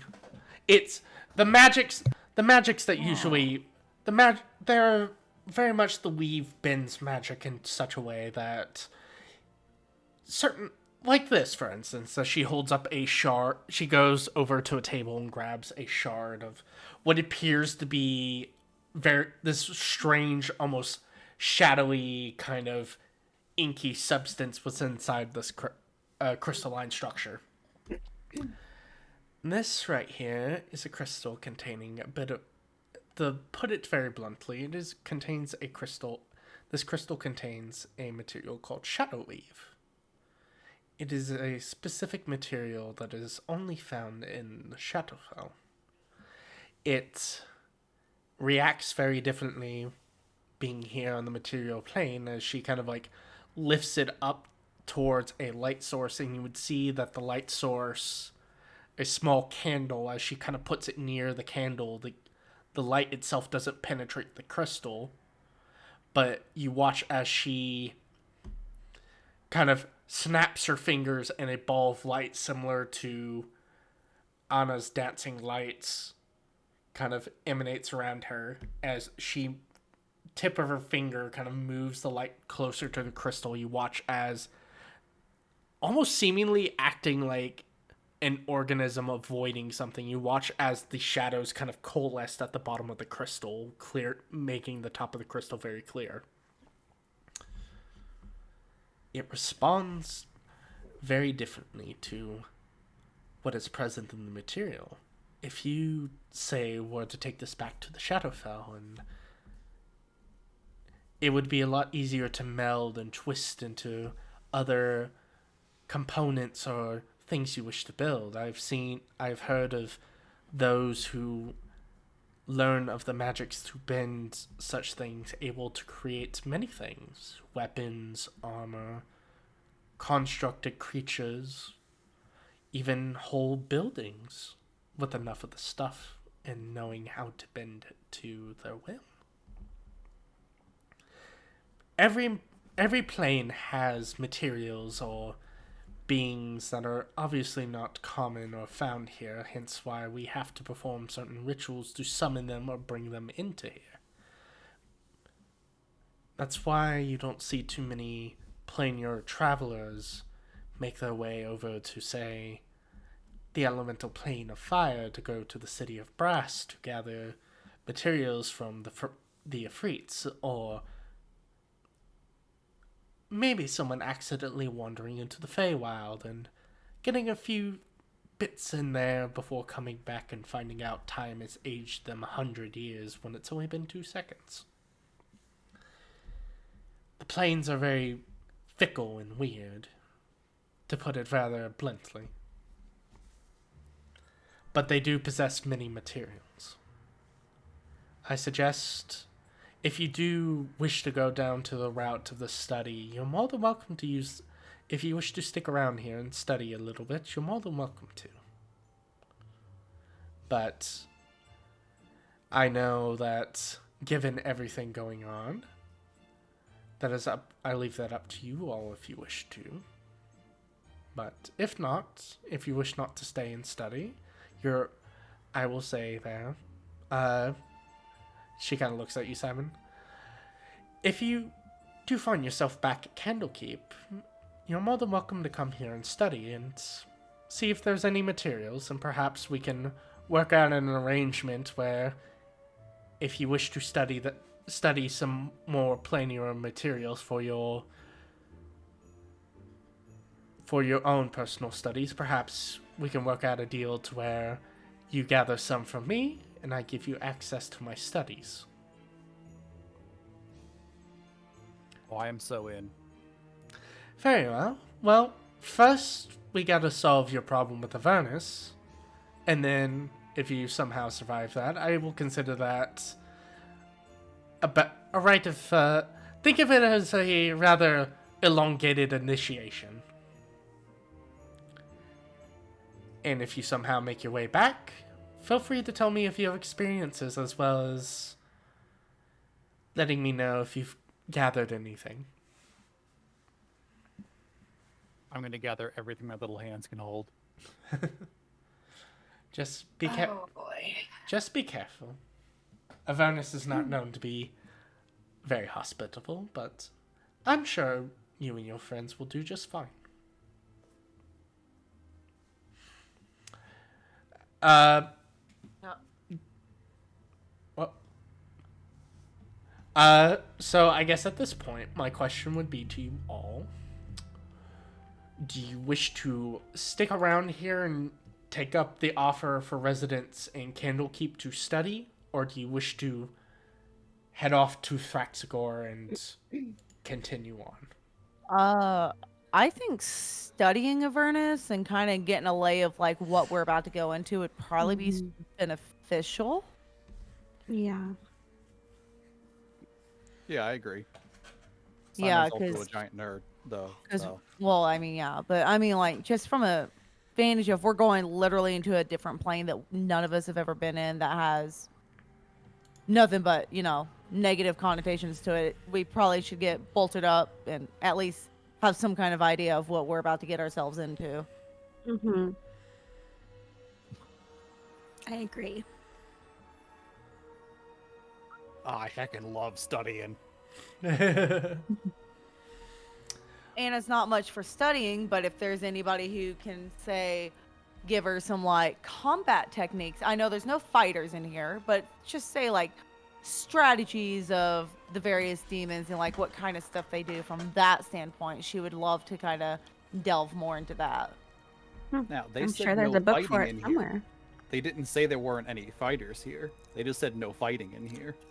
Mm-hmm. Mm-hmm. Yeah. Well, that's what Anna's going to seek out is anybody who like knows like military strategy in Avernus. All right.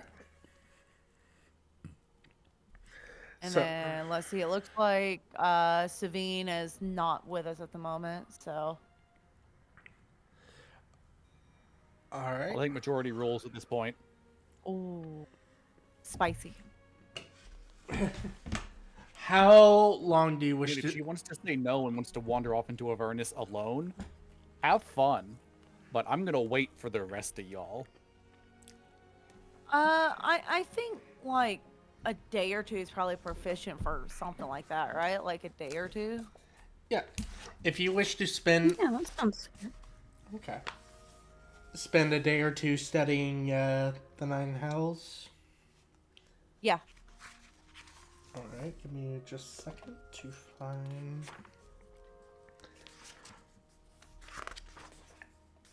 Because I gotta pull up. I gotta find the right page for it. Because I gotta pull up the DM's guide on what information I can give you. That's the Abyss. That's Gehenna. Cat. Alright. Avernus. So.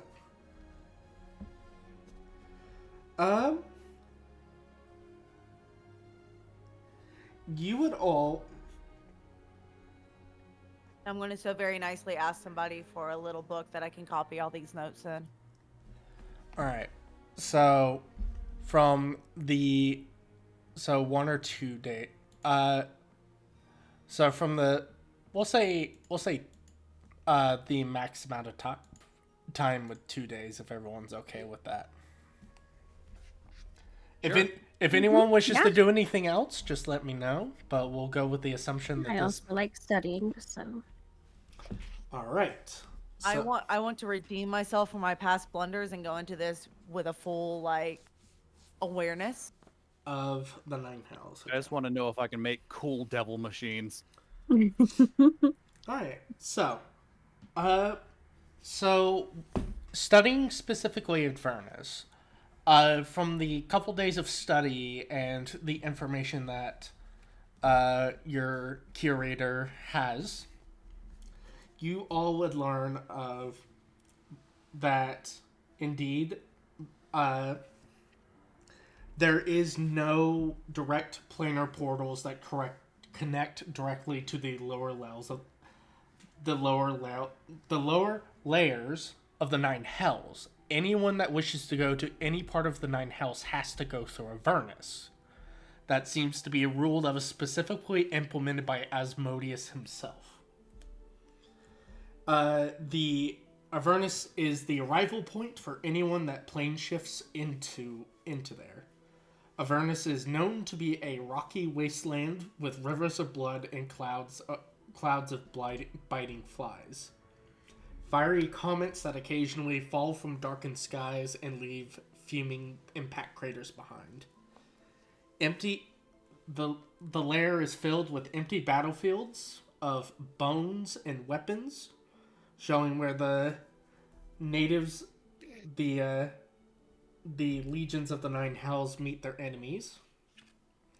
The lair is indeed ruled by Zariel, who at some points supplanted her rival Bel for the ruler of Avernus. She also has a prisoner that acts as her advisor. Her advisor is Tiamat. But So wait, Tiamat is her prisoner that acts as her advisor? yes, it seems Okay. to. Yeah, Tiamat is imprisoned within Avernus, but has her own specific location in Avernus that she supposedly resides in, but acts as an advisor to Zariel. Okay. Though it is said that the reasoning for her imprisonment in the Nine Hells apparently is some sort of contract that Tiamat might have struck with Asmodeus himself. Zariel's seat of power apparently is a floating basalt citadel that has partially incinerated corpses of those who failed to earn her favor. She appears to, though her true form appears to be of an angel whose once beautiful skin and wings have been ruined by fire. Her eyes burn with a furious white light that can cause creatures looking upon her to burst into flames.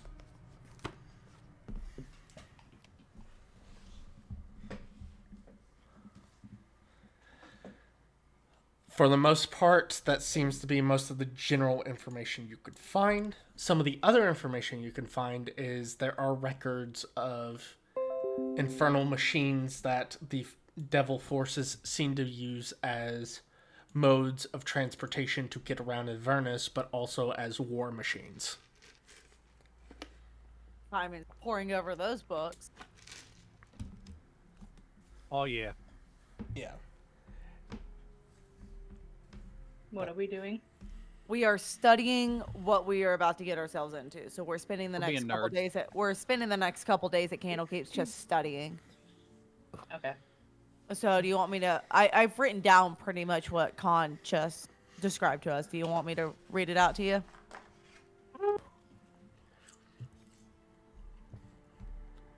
Just message it to me. Okay. Something. As you're all kind of studying and taking the time there, like the residents of Candlekeep, kind of seeing as your guest here, give you guys options for food and comfort, as well as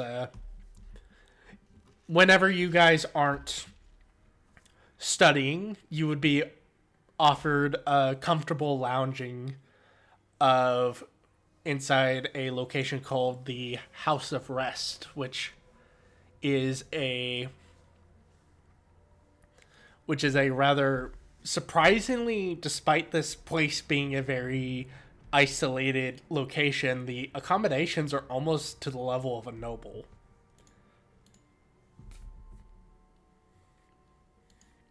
Was there like any temples or religious buildings within Candlekeep? The most notable ones. I am glad I have the Candlekeep book open. I could tell you.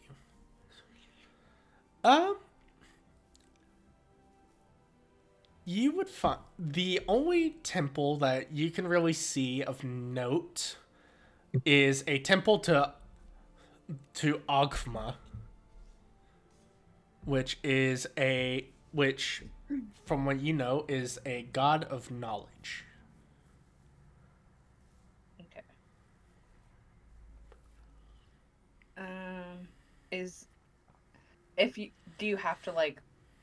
I guess what I'm asking is if I wanted to go pray to my goddess, is that allowed there, or do I have to go find? That is a very private affair thing. Okay. So I can't go in there and like I'd have to go like probably outside of Candlekeep and do that. If you think you can sneak out of Candlekeep to do that, you can give it a try, but I will tell you right now, sneaking in and out of Candlekeep is really hard.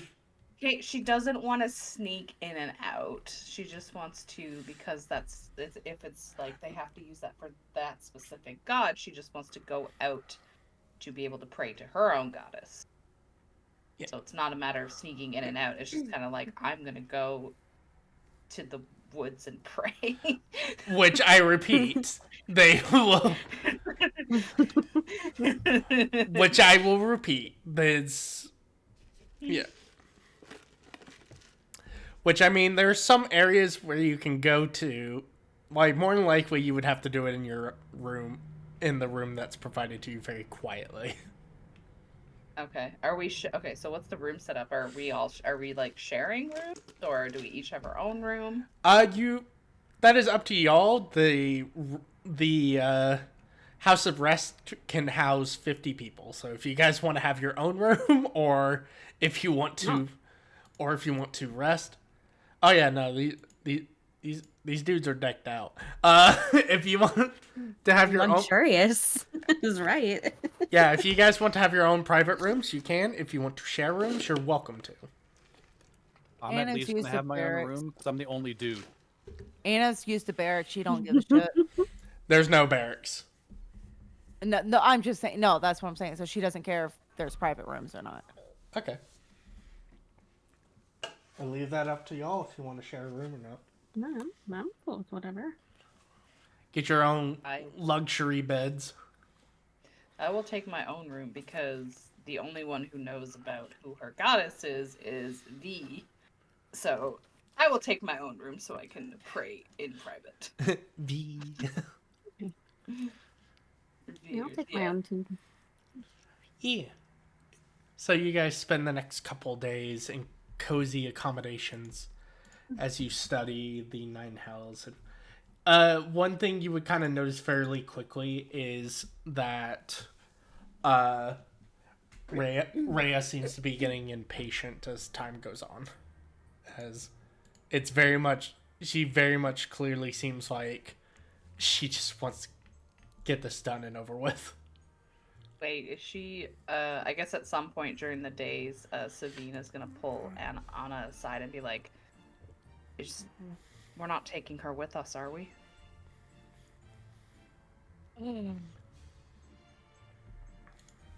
I'm trying to think. I really don't want her soul on my conscience, but it seems like she's tied into this.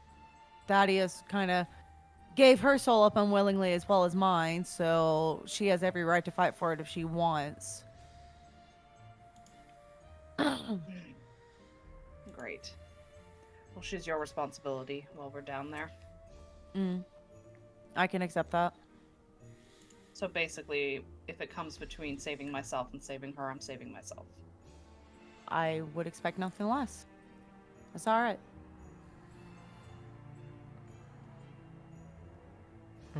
So, Anna's going to kind of clap Rhea on the back and just tell her, look, we need to be prepared for this.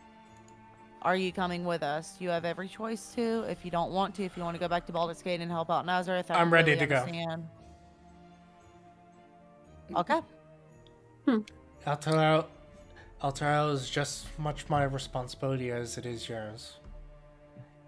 If I didn't, Anna's just gonna If I didn't think I could do this, I would have not been a Hellrider. I respect that. And just kind of nods and it's been a couple of days now. We should be ready to go, right? It's been 2 days. All right, I'm going to kind of start rounding everybody up and be like, "Look, we've studied, we've made our preparations. Is it time to go ahead and do this?" As you kind of gather up, do you let Severa know that you're heading there? Well, of course. Yeah. When you let her know, she has a missive sent to you guys in the morning, basically being like, meet her at this location in Candlekeep, which seems to be some sort of area overlooking a platform that seems to be overlooking the coast.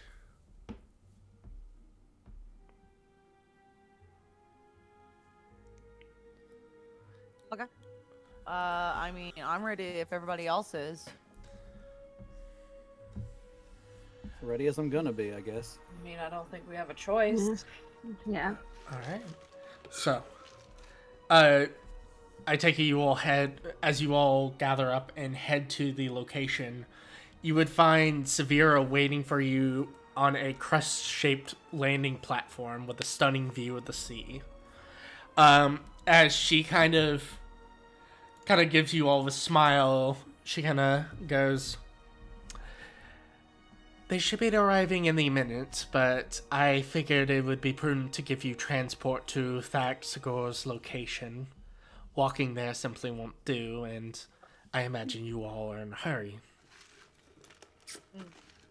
And as she says this, you all hear what sounds like this loud screech as landing on this platform with harnesses already mounted up and saddles ready to go. You would see these large, magnificent bird-like creatures, the head of a bird and the lower body of a lion with large wings, as 6 griffins land in front of you all. I'm going to approach one and pull a piece of meat out of my pouch and offer it to the griffin. Yeah, without hesitation, the griffin kind of takes it from you. She kind of, Severa kind of gives a smile and she goes, "I've given instructions to the griffins to head you directly to Thaxagor's tower. They will take you there safely and a lot quicker." Vera.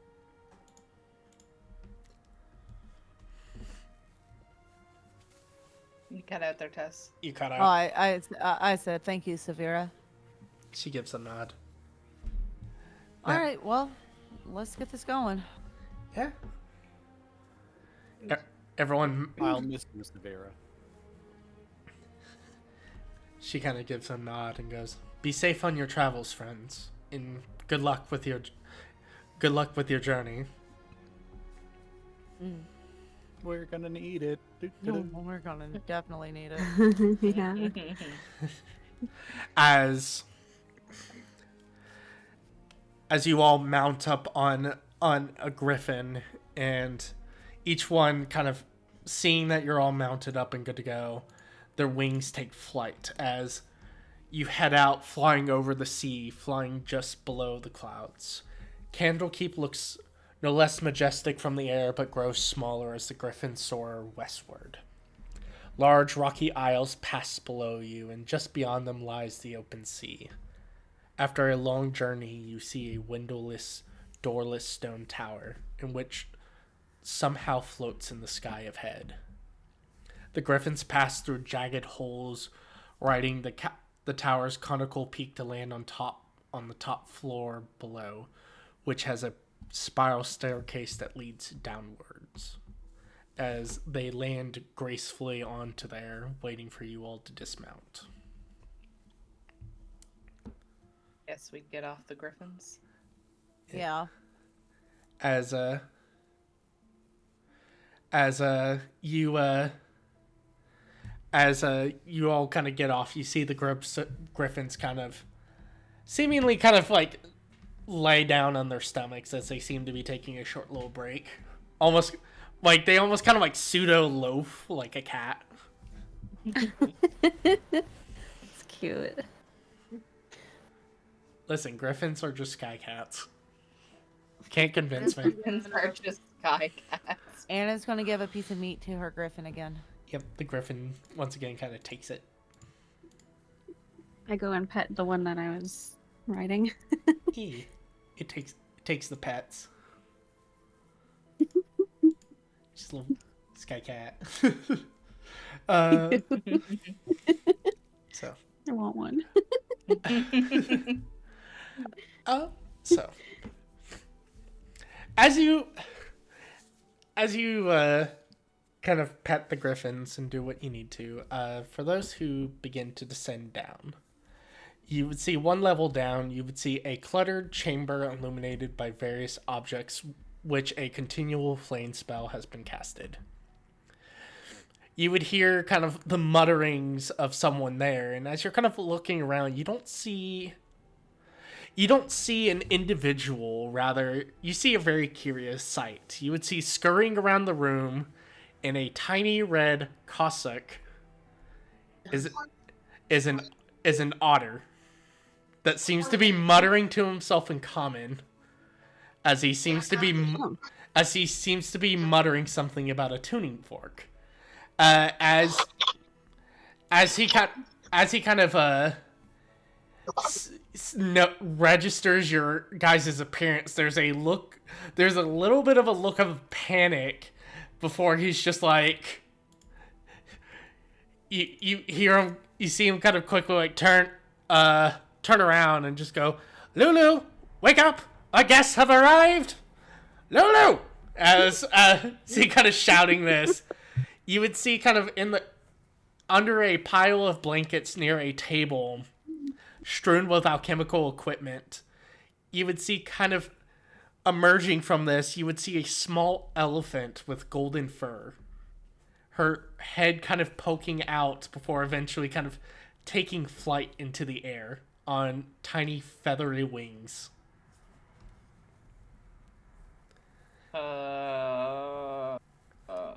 She kind of makes her way, as she kind of makes her way over and just kind of goes, "Are you the ones that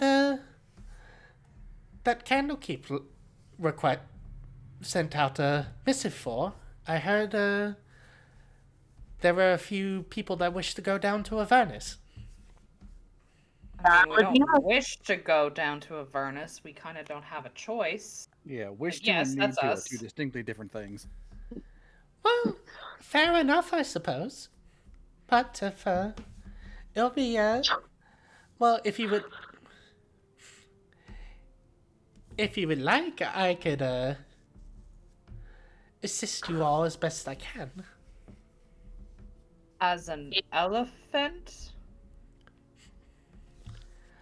I will have you know I am very effective at what I do. As an elephant? Elephants don't usually fly. I mean, we'll take all the help we can get. We're kind of going against the whole realm of devils and demons, and Thorm only knows what else.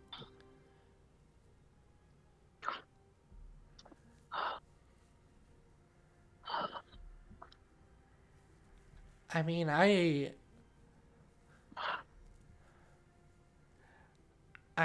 know enough. I know enough of what to do. I mean, if you want, even if I can't do an incredible amount, I could probably help you out. I mean, Avernus is a very dour place. If you need someone like, I don't know, like give you like a hug or encourage you or like sing you a lullaby to help you sleep, I can do that too. As an elephant.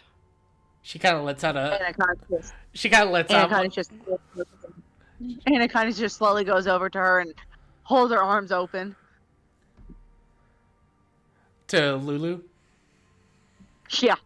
E. Do you want to? Do She you want said- a? Do you want a hug? I can give you a hug. I very much need a hug. Okay. And she like kind of flies over and she like wraps her little trunk around you and gives you like a little hug. We're taking her.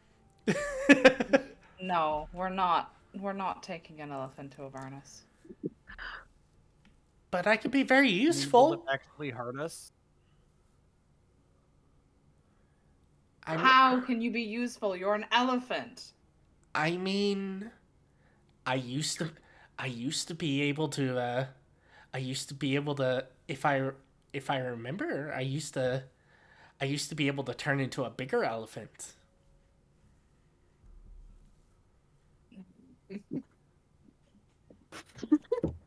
We're not taking her to Avernus with us. I don't want to be responsible for an elephant's death. Then someone else will be responsible for it. And As you a, can be responsible, Simon. I don't care enough about it. as a slobber I just chop, don't know why this is an issue. slobber chops lets out a muffled meow. Oh yeah. You're taking the cat. What's an elephant matter? Yeah, Oh yeah. Are we taking the cat? slobber I chop. don't know. Slobber chops kind of what we're taking to Avernus. Slobber chops kind of pokes her head out, and Lulu seems to notice her and is like, "Oh, aren't you the cutest little thing?" As she kind of like flies over and like pets Slobber chops with her trunk. Lulu, watch this, and I give Lulu a piece of meat. Give it to Slobber Chops. Really? She kind of Yeah. she goes over, she picks up the meat and kind of like hands it to Slobber Chops. As Slobber Chops just kind of takes it and just kind of eats it.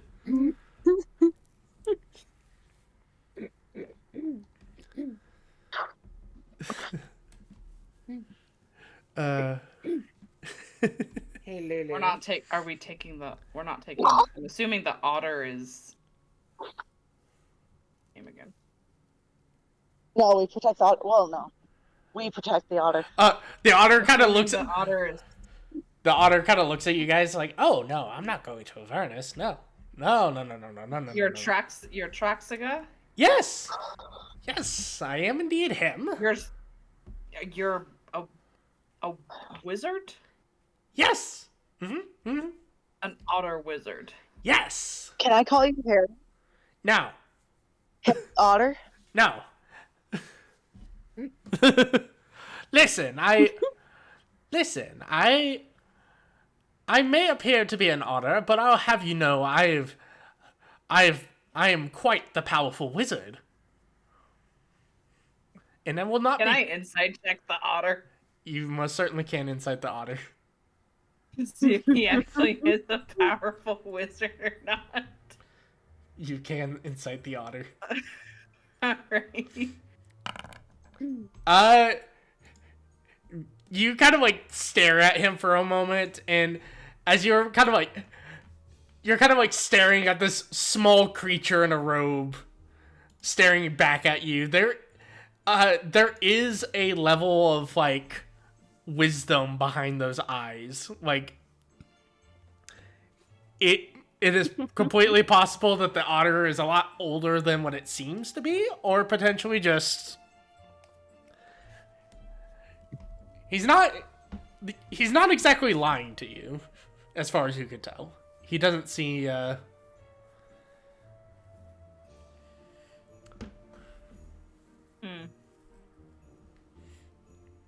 Well, this is a weird day. Many days are weird, Has dear. been a strange one. Many days are weird. Some you just gotta find the joy in it. Life throws many weird things at you. And besides, I've had plenty of good days, and, well, that's why I find myself like this now. So were you always an otter? Or did you used to be like a humanoid? I was a human, and I just figured that, you know, being a human was boring, and I just wanted to be an otter. You know, you just That's get valid. We're off track here. Listen, sometimes life gets too boring, and listen, I can only handle arthritis for so long. I wanted it to be something comfortable, and I figured an otter. I mean, look at me. I'm cute. And What? I feel like this is just Khan self-inserting. So he No. can be an otter. No, this is actually a canon character in Avernus. I am not making this character up. This is a canon character. Oh my Anna is nodding very enthusiastically right now. What about her? Did she always used to be an elephant? I mean, as far as I can tell, she's always been a Holophant, yes? Did you say Holophant? Yes, a Holophant. Are you not You mean from... an elephant? No, a Holophant. I don't know what a Holophant is. They're creatures... Yeah, we kind of gathered. They're Celestials from Mount Celestia. She's not just an elephant, just much like your Tristram isn't just a cat.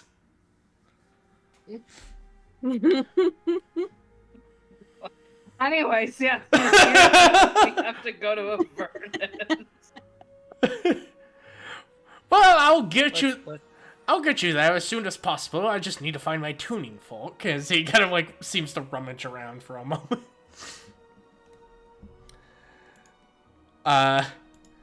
If This is a weird day. if anyone wishes to, you can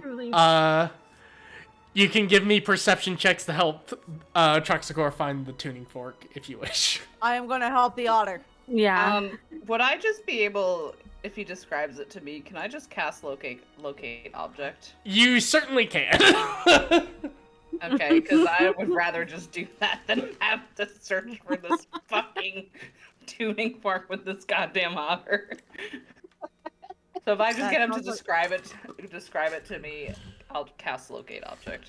It is pretty it is just basically a tuning fork, like some kind of like. Is it like a fancy fork? Is it an old fashioned fork? Like Is it? It's It's literally a tuning fork.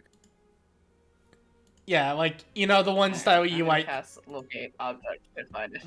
Okay, sure. You bang on something and it vibrates. Yeah. Yeah, hold Yeah, on. that kind of tuning. I've got you right. I'm putting it in the text chat. All right. Something like that. Does anyone wish to actually look for it, or just let Savine find it? No, Well, I Savine's don't care gonna do enough. I mean, if Savine's already locating the object, I don't see a need to help out. I don't know. Maybe find some neat shit. I don't know. Yes. Can I just say Oh. that this whole time, because like, Veer hasn't said a word. Can I just say I've been looking for it anyway? Yeah. Okay. Yeah. Go ahead and give me a perception check. Okay. Yeah. No. Sorry about that. No, you're fine. There I you don't know go. what it was. It's bad. Oh, it's bad. You rolled a nat 20. No, on you that. rolled a nat 20. That's not bad. Oh, What do you did I? mean? Yes. Oh, I was looking at Anna's 6. Don't worry. All right. So let's see. It didn't like scroll down to. Damn, I did roll nat 20. Let's go. Nice. As you're all searching around, kind of at the same time, Savine and V, you both would kind of find the tuning fork. Anna, you kind of like look around. The only thing that you find that really caught your attention is what appears to just be a single white glove. Good for dueling. E. Is it otter size? No, it is human size. He did Damn used to it. be a human now. Then he took an arrow to the knee. But I don't You know think that's he's actually. married. I was about to say, that's a euphemism, right? Yeah, I know.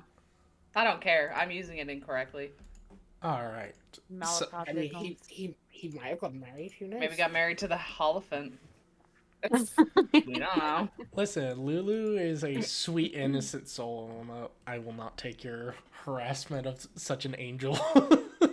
Quite literally. She is quite literally an angel. So, as you kind of find the tuning fork, and he's just like, "Oh yes, thank you." As he, I assume you hand him the tuning fork. Yes, I don't know how he can hold it with his otter hands, but okay. Very. He has a little mage. He has a little ottery mage hand hold it for him, as he. Oh my god. That's Yes. adorable.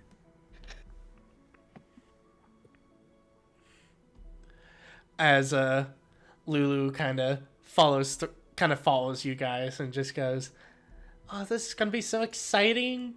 Get to see some cool heroes go down and fight some devils and stuff, and maybe we can figure out, maybe do some like really cool saving things. It'll be really nice." Wait, why does he need the mage hand? Hold the He's tuning got little fork. he's got little paws. Otters can't hold forks. Yeah. Otters Have can't hold opposable tuning. arms. He can hold a fork. Why can't he He's, hold a fork? he's lazy apparently and doesn't Yeah. want to hold it. He's just holding it with the mage hand for now. As No, sorry, I didn't mean to, I don't know why that just like clicked like 3 minutes late. I'm sorry. I didn't mean to like. It's irrelevant. I was like, wait a second. He's got arms. listen, he's a wizard. It's not Wizards are irrelevant. lazy. There's always mage hand. Listen, when you hit the level, when you hit the level of an archmage, touching things is beneath you sometimes. He's not gonna touch things with his peasant hands. Are you kidding me? Unless it's for casting something, why does he need to touch it? Anyway, as the little mage hand kind of follows him and goes, "Right, I suppose the landing pad might be a good place to do this, given everything is all cleared. I imagine the griffins would have gone home by now. But let us be on our way." As he kind of like begins kind of like scurrying his way to the landing area. Did the griffins go home or are they still loafed? They've seemed to have buggered off by now. Okay. As he kind of makes his way over, kind of begins drawing a circle. He goes, "All right, just remember this is a one-way trip, so if there's any final words or anything you wish for me to record and send off to loved ones, just let me know. If there's anything else I can do for you, now would be the time. Speak up or forever hold your peace." Well, all my loved ones are where we're about to go, so. Well, hopefully you didn't tell them to go to hell. My parents are dead, so Oh, I mean I have an aunt and uncle, but I don't really care that much about them. They're also in Elturel, so wow. I might have told my aunt to go to hell a few times. Oh. This is kind of a depressing group.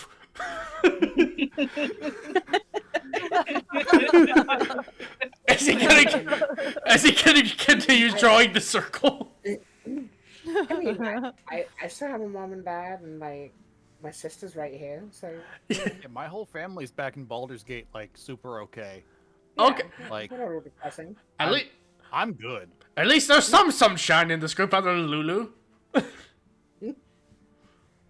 Thank you for that. As he kind of like finishes the circle and he goes, "All right, everyone, stand in the middle.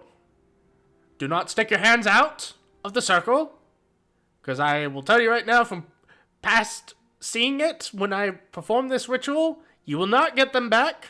We have tried. Keep your hands and everything within the circle if you don't wish to lose them. Once I Before that, can I give him a little high five on his little otter paw? Yeah, it's like he's like using his little hands to like communicate. You just high five him, and he just kind of looks at his hand and looks at you and looks at his hand and goes, "Was that? What was that for?" You just have cute little otter paws. I had two. Sorry. You cute little. He kind of looks at his paw. Anna's, He kind of looks at his paw, looks back up at you, and looks at his paw. Well, I suppose, yeah, that makes sense. Yeah, no, they are very cute. Anna looks Anna looks at Enya with extreme jealousy because Enya did it before she could. Do you know what a high five is? You asking Enya or the otter? The otter. Uh, Clearly, the only one that's Well, I blessed by a don't high know. I mean, I'm not very high off the ground, so I Oh know. my god. This he may be a wizard, but he's stupid. I heard that. five. I've lived for many years. I'm not stupid. You don't know what a high five is. No. Do you think I socialize here? I'm literally in the middle of a floating tower in the middle of nowhere as an otter. What do you think I get much interaction? Anna's gonna like quickly go up to him while he's braiding, go and she's gonna lean down. She's gonna boop his nose. No. How dare you? I am a powerful wizard, and I will not be treated as some cute animal. He's gonna walk over and boop his nose too. Oh! Same. Can we go? Are we done here? You wanna boop his nose? No. Okay. I will not be treated like a grown-ass man. Might be the last thing you ever do. Boop his nose. I was in my 80s before I came here. I'm not just a simple cute creature. Well, why are you as a creature now, if not for nose boops?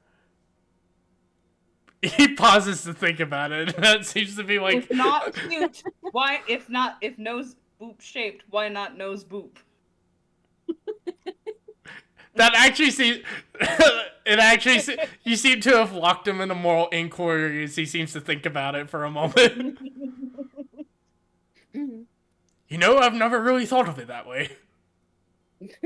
I just really like daughters. That's a grown-ass man. Stop touching him and let's go. Before they leave, Veer's gonna like actually pick up the otter and like, What? start stroking him, but like the wrong way. Ah! Oh, What are you God. doing? What are you doing? Put me down, you vile barbarian! Put me down! I'm not a barbarian, I'm a monk. Put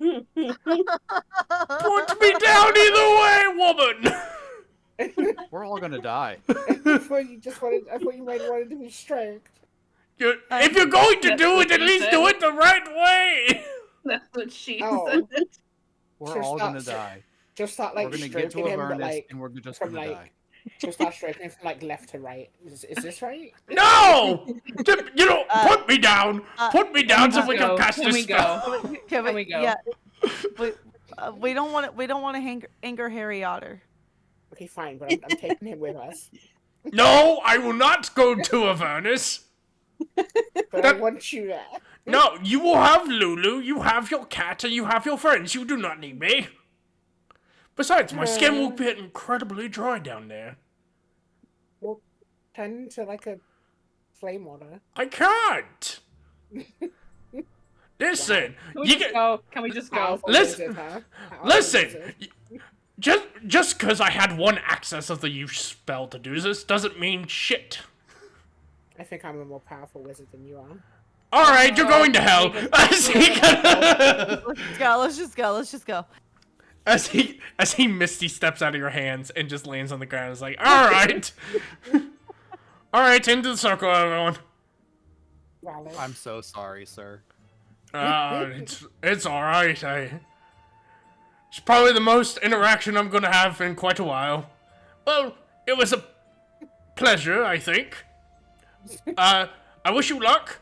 Try not to die. I'm not really sure what would happen if you die and you're in a completely different plane. As far as I know, you might be stuck there forever. So don't do that. I'm gonna try not to find out.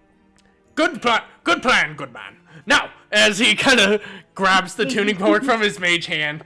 All right, on the count of 3. 1, 2, and he dings it, and you just immediately see a flash of red as you all disappear. Oh, I didn't get a chance to say goodbye. I think you wanted it that way. I think we pissed the otter off.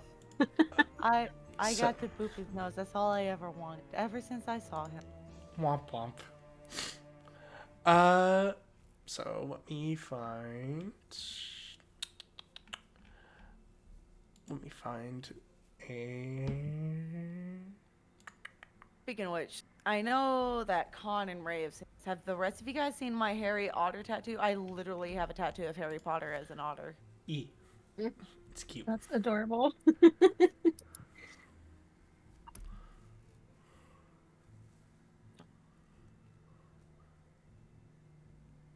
Uh.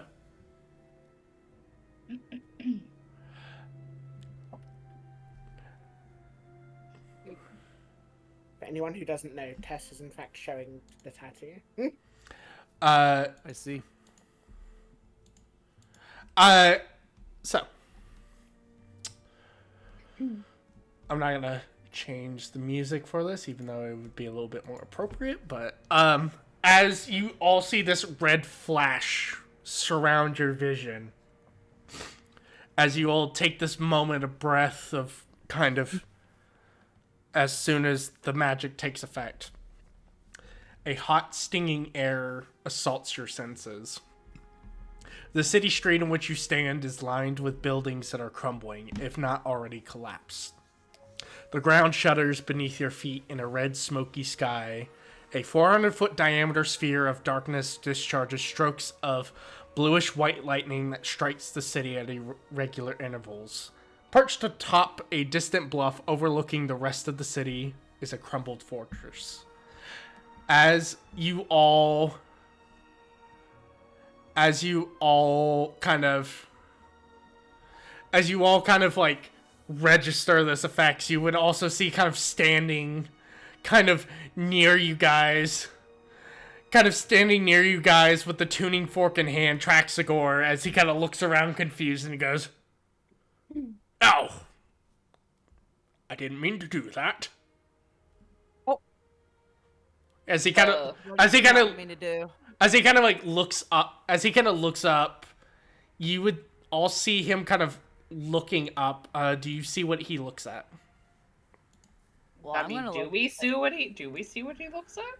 I mean, I'm looking up. Yeah. You all look up and you would see the familiar shape and form of what was once the companion, but instead of it a glowing beacon of sun, a desolate dark hole that is bound by chains, almost seemingly being the very thing holding El Terrell together. And as he kind of looks up at it, there's a look of nervousness on his face as you hear him utter a few arcane words, and then next thing you know, he disappears. Bye, Harry Otter. And with that, the arrival into El Terrell and the Hells, I would say that is a good point to pause it, because normally, like, I see campaign advice being like, oh, Candlekeep should be a full thing, and then this should be a full thing. But I'm like, nah, we'll mash them together, because I mostly just want to get us into Avernus. Because of that, we've done a few important skips. So instead of a level up, you guys will get 2 level ups. Okay. Because I did say you guys would. I did say you guys would get to Avernus when you guys arrive in Avernus. You should be level 5. So I was wondering about that. I can't wait. So go ahead and level yourselves up twice, and next time, you guys are in Avernus. Get to explore El Terrell at the current state that it's in. And yeah, I want to thank you all again for playing. I know this is usually a little bit shorter than what we usually do, but again, due to the unfortunate timing of everything, I figured it's just like this would be a good pausing point.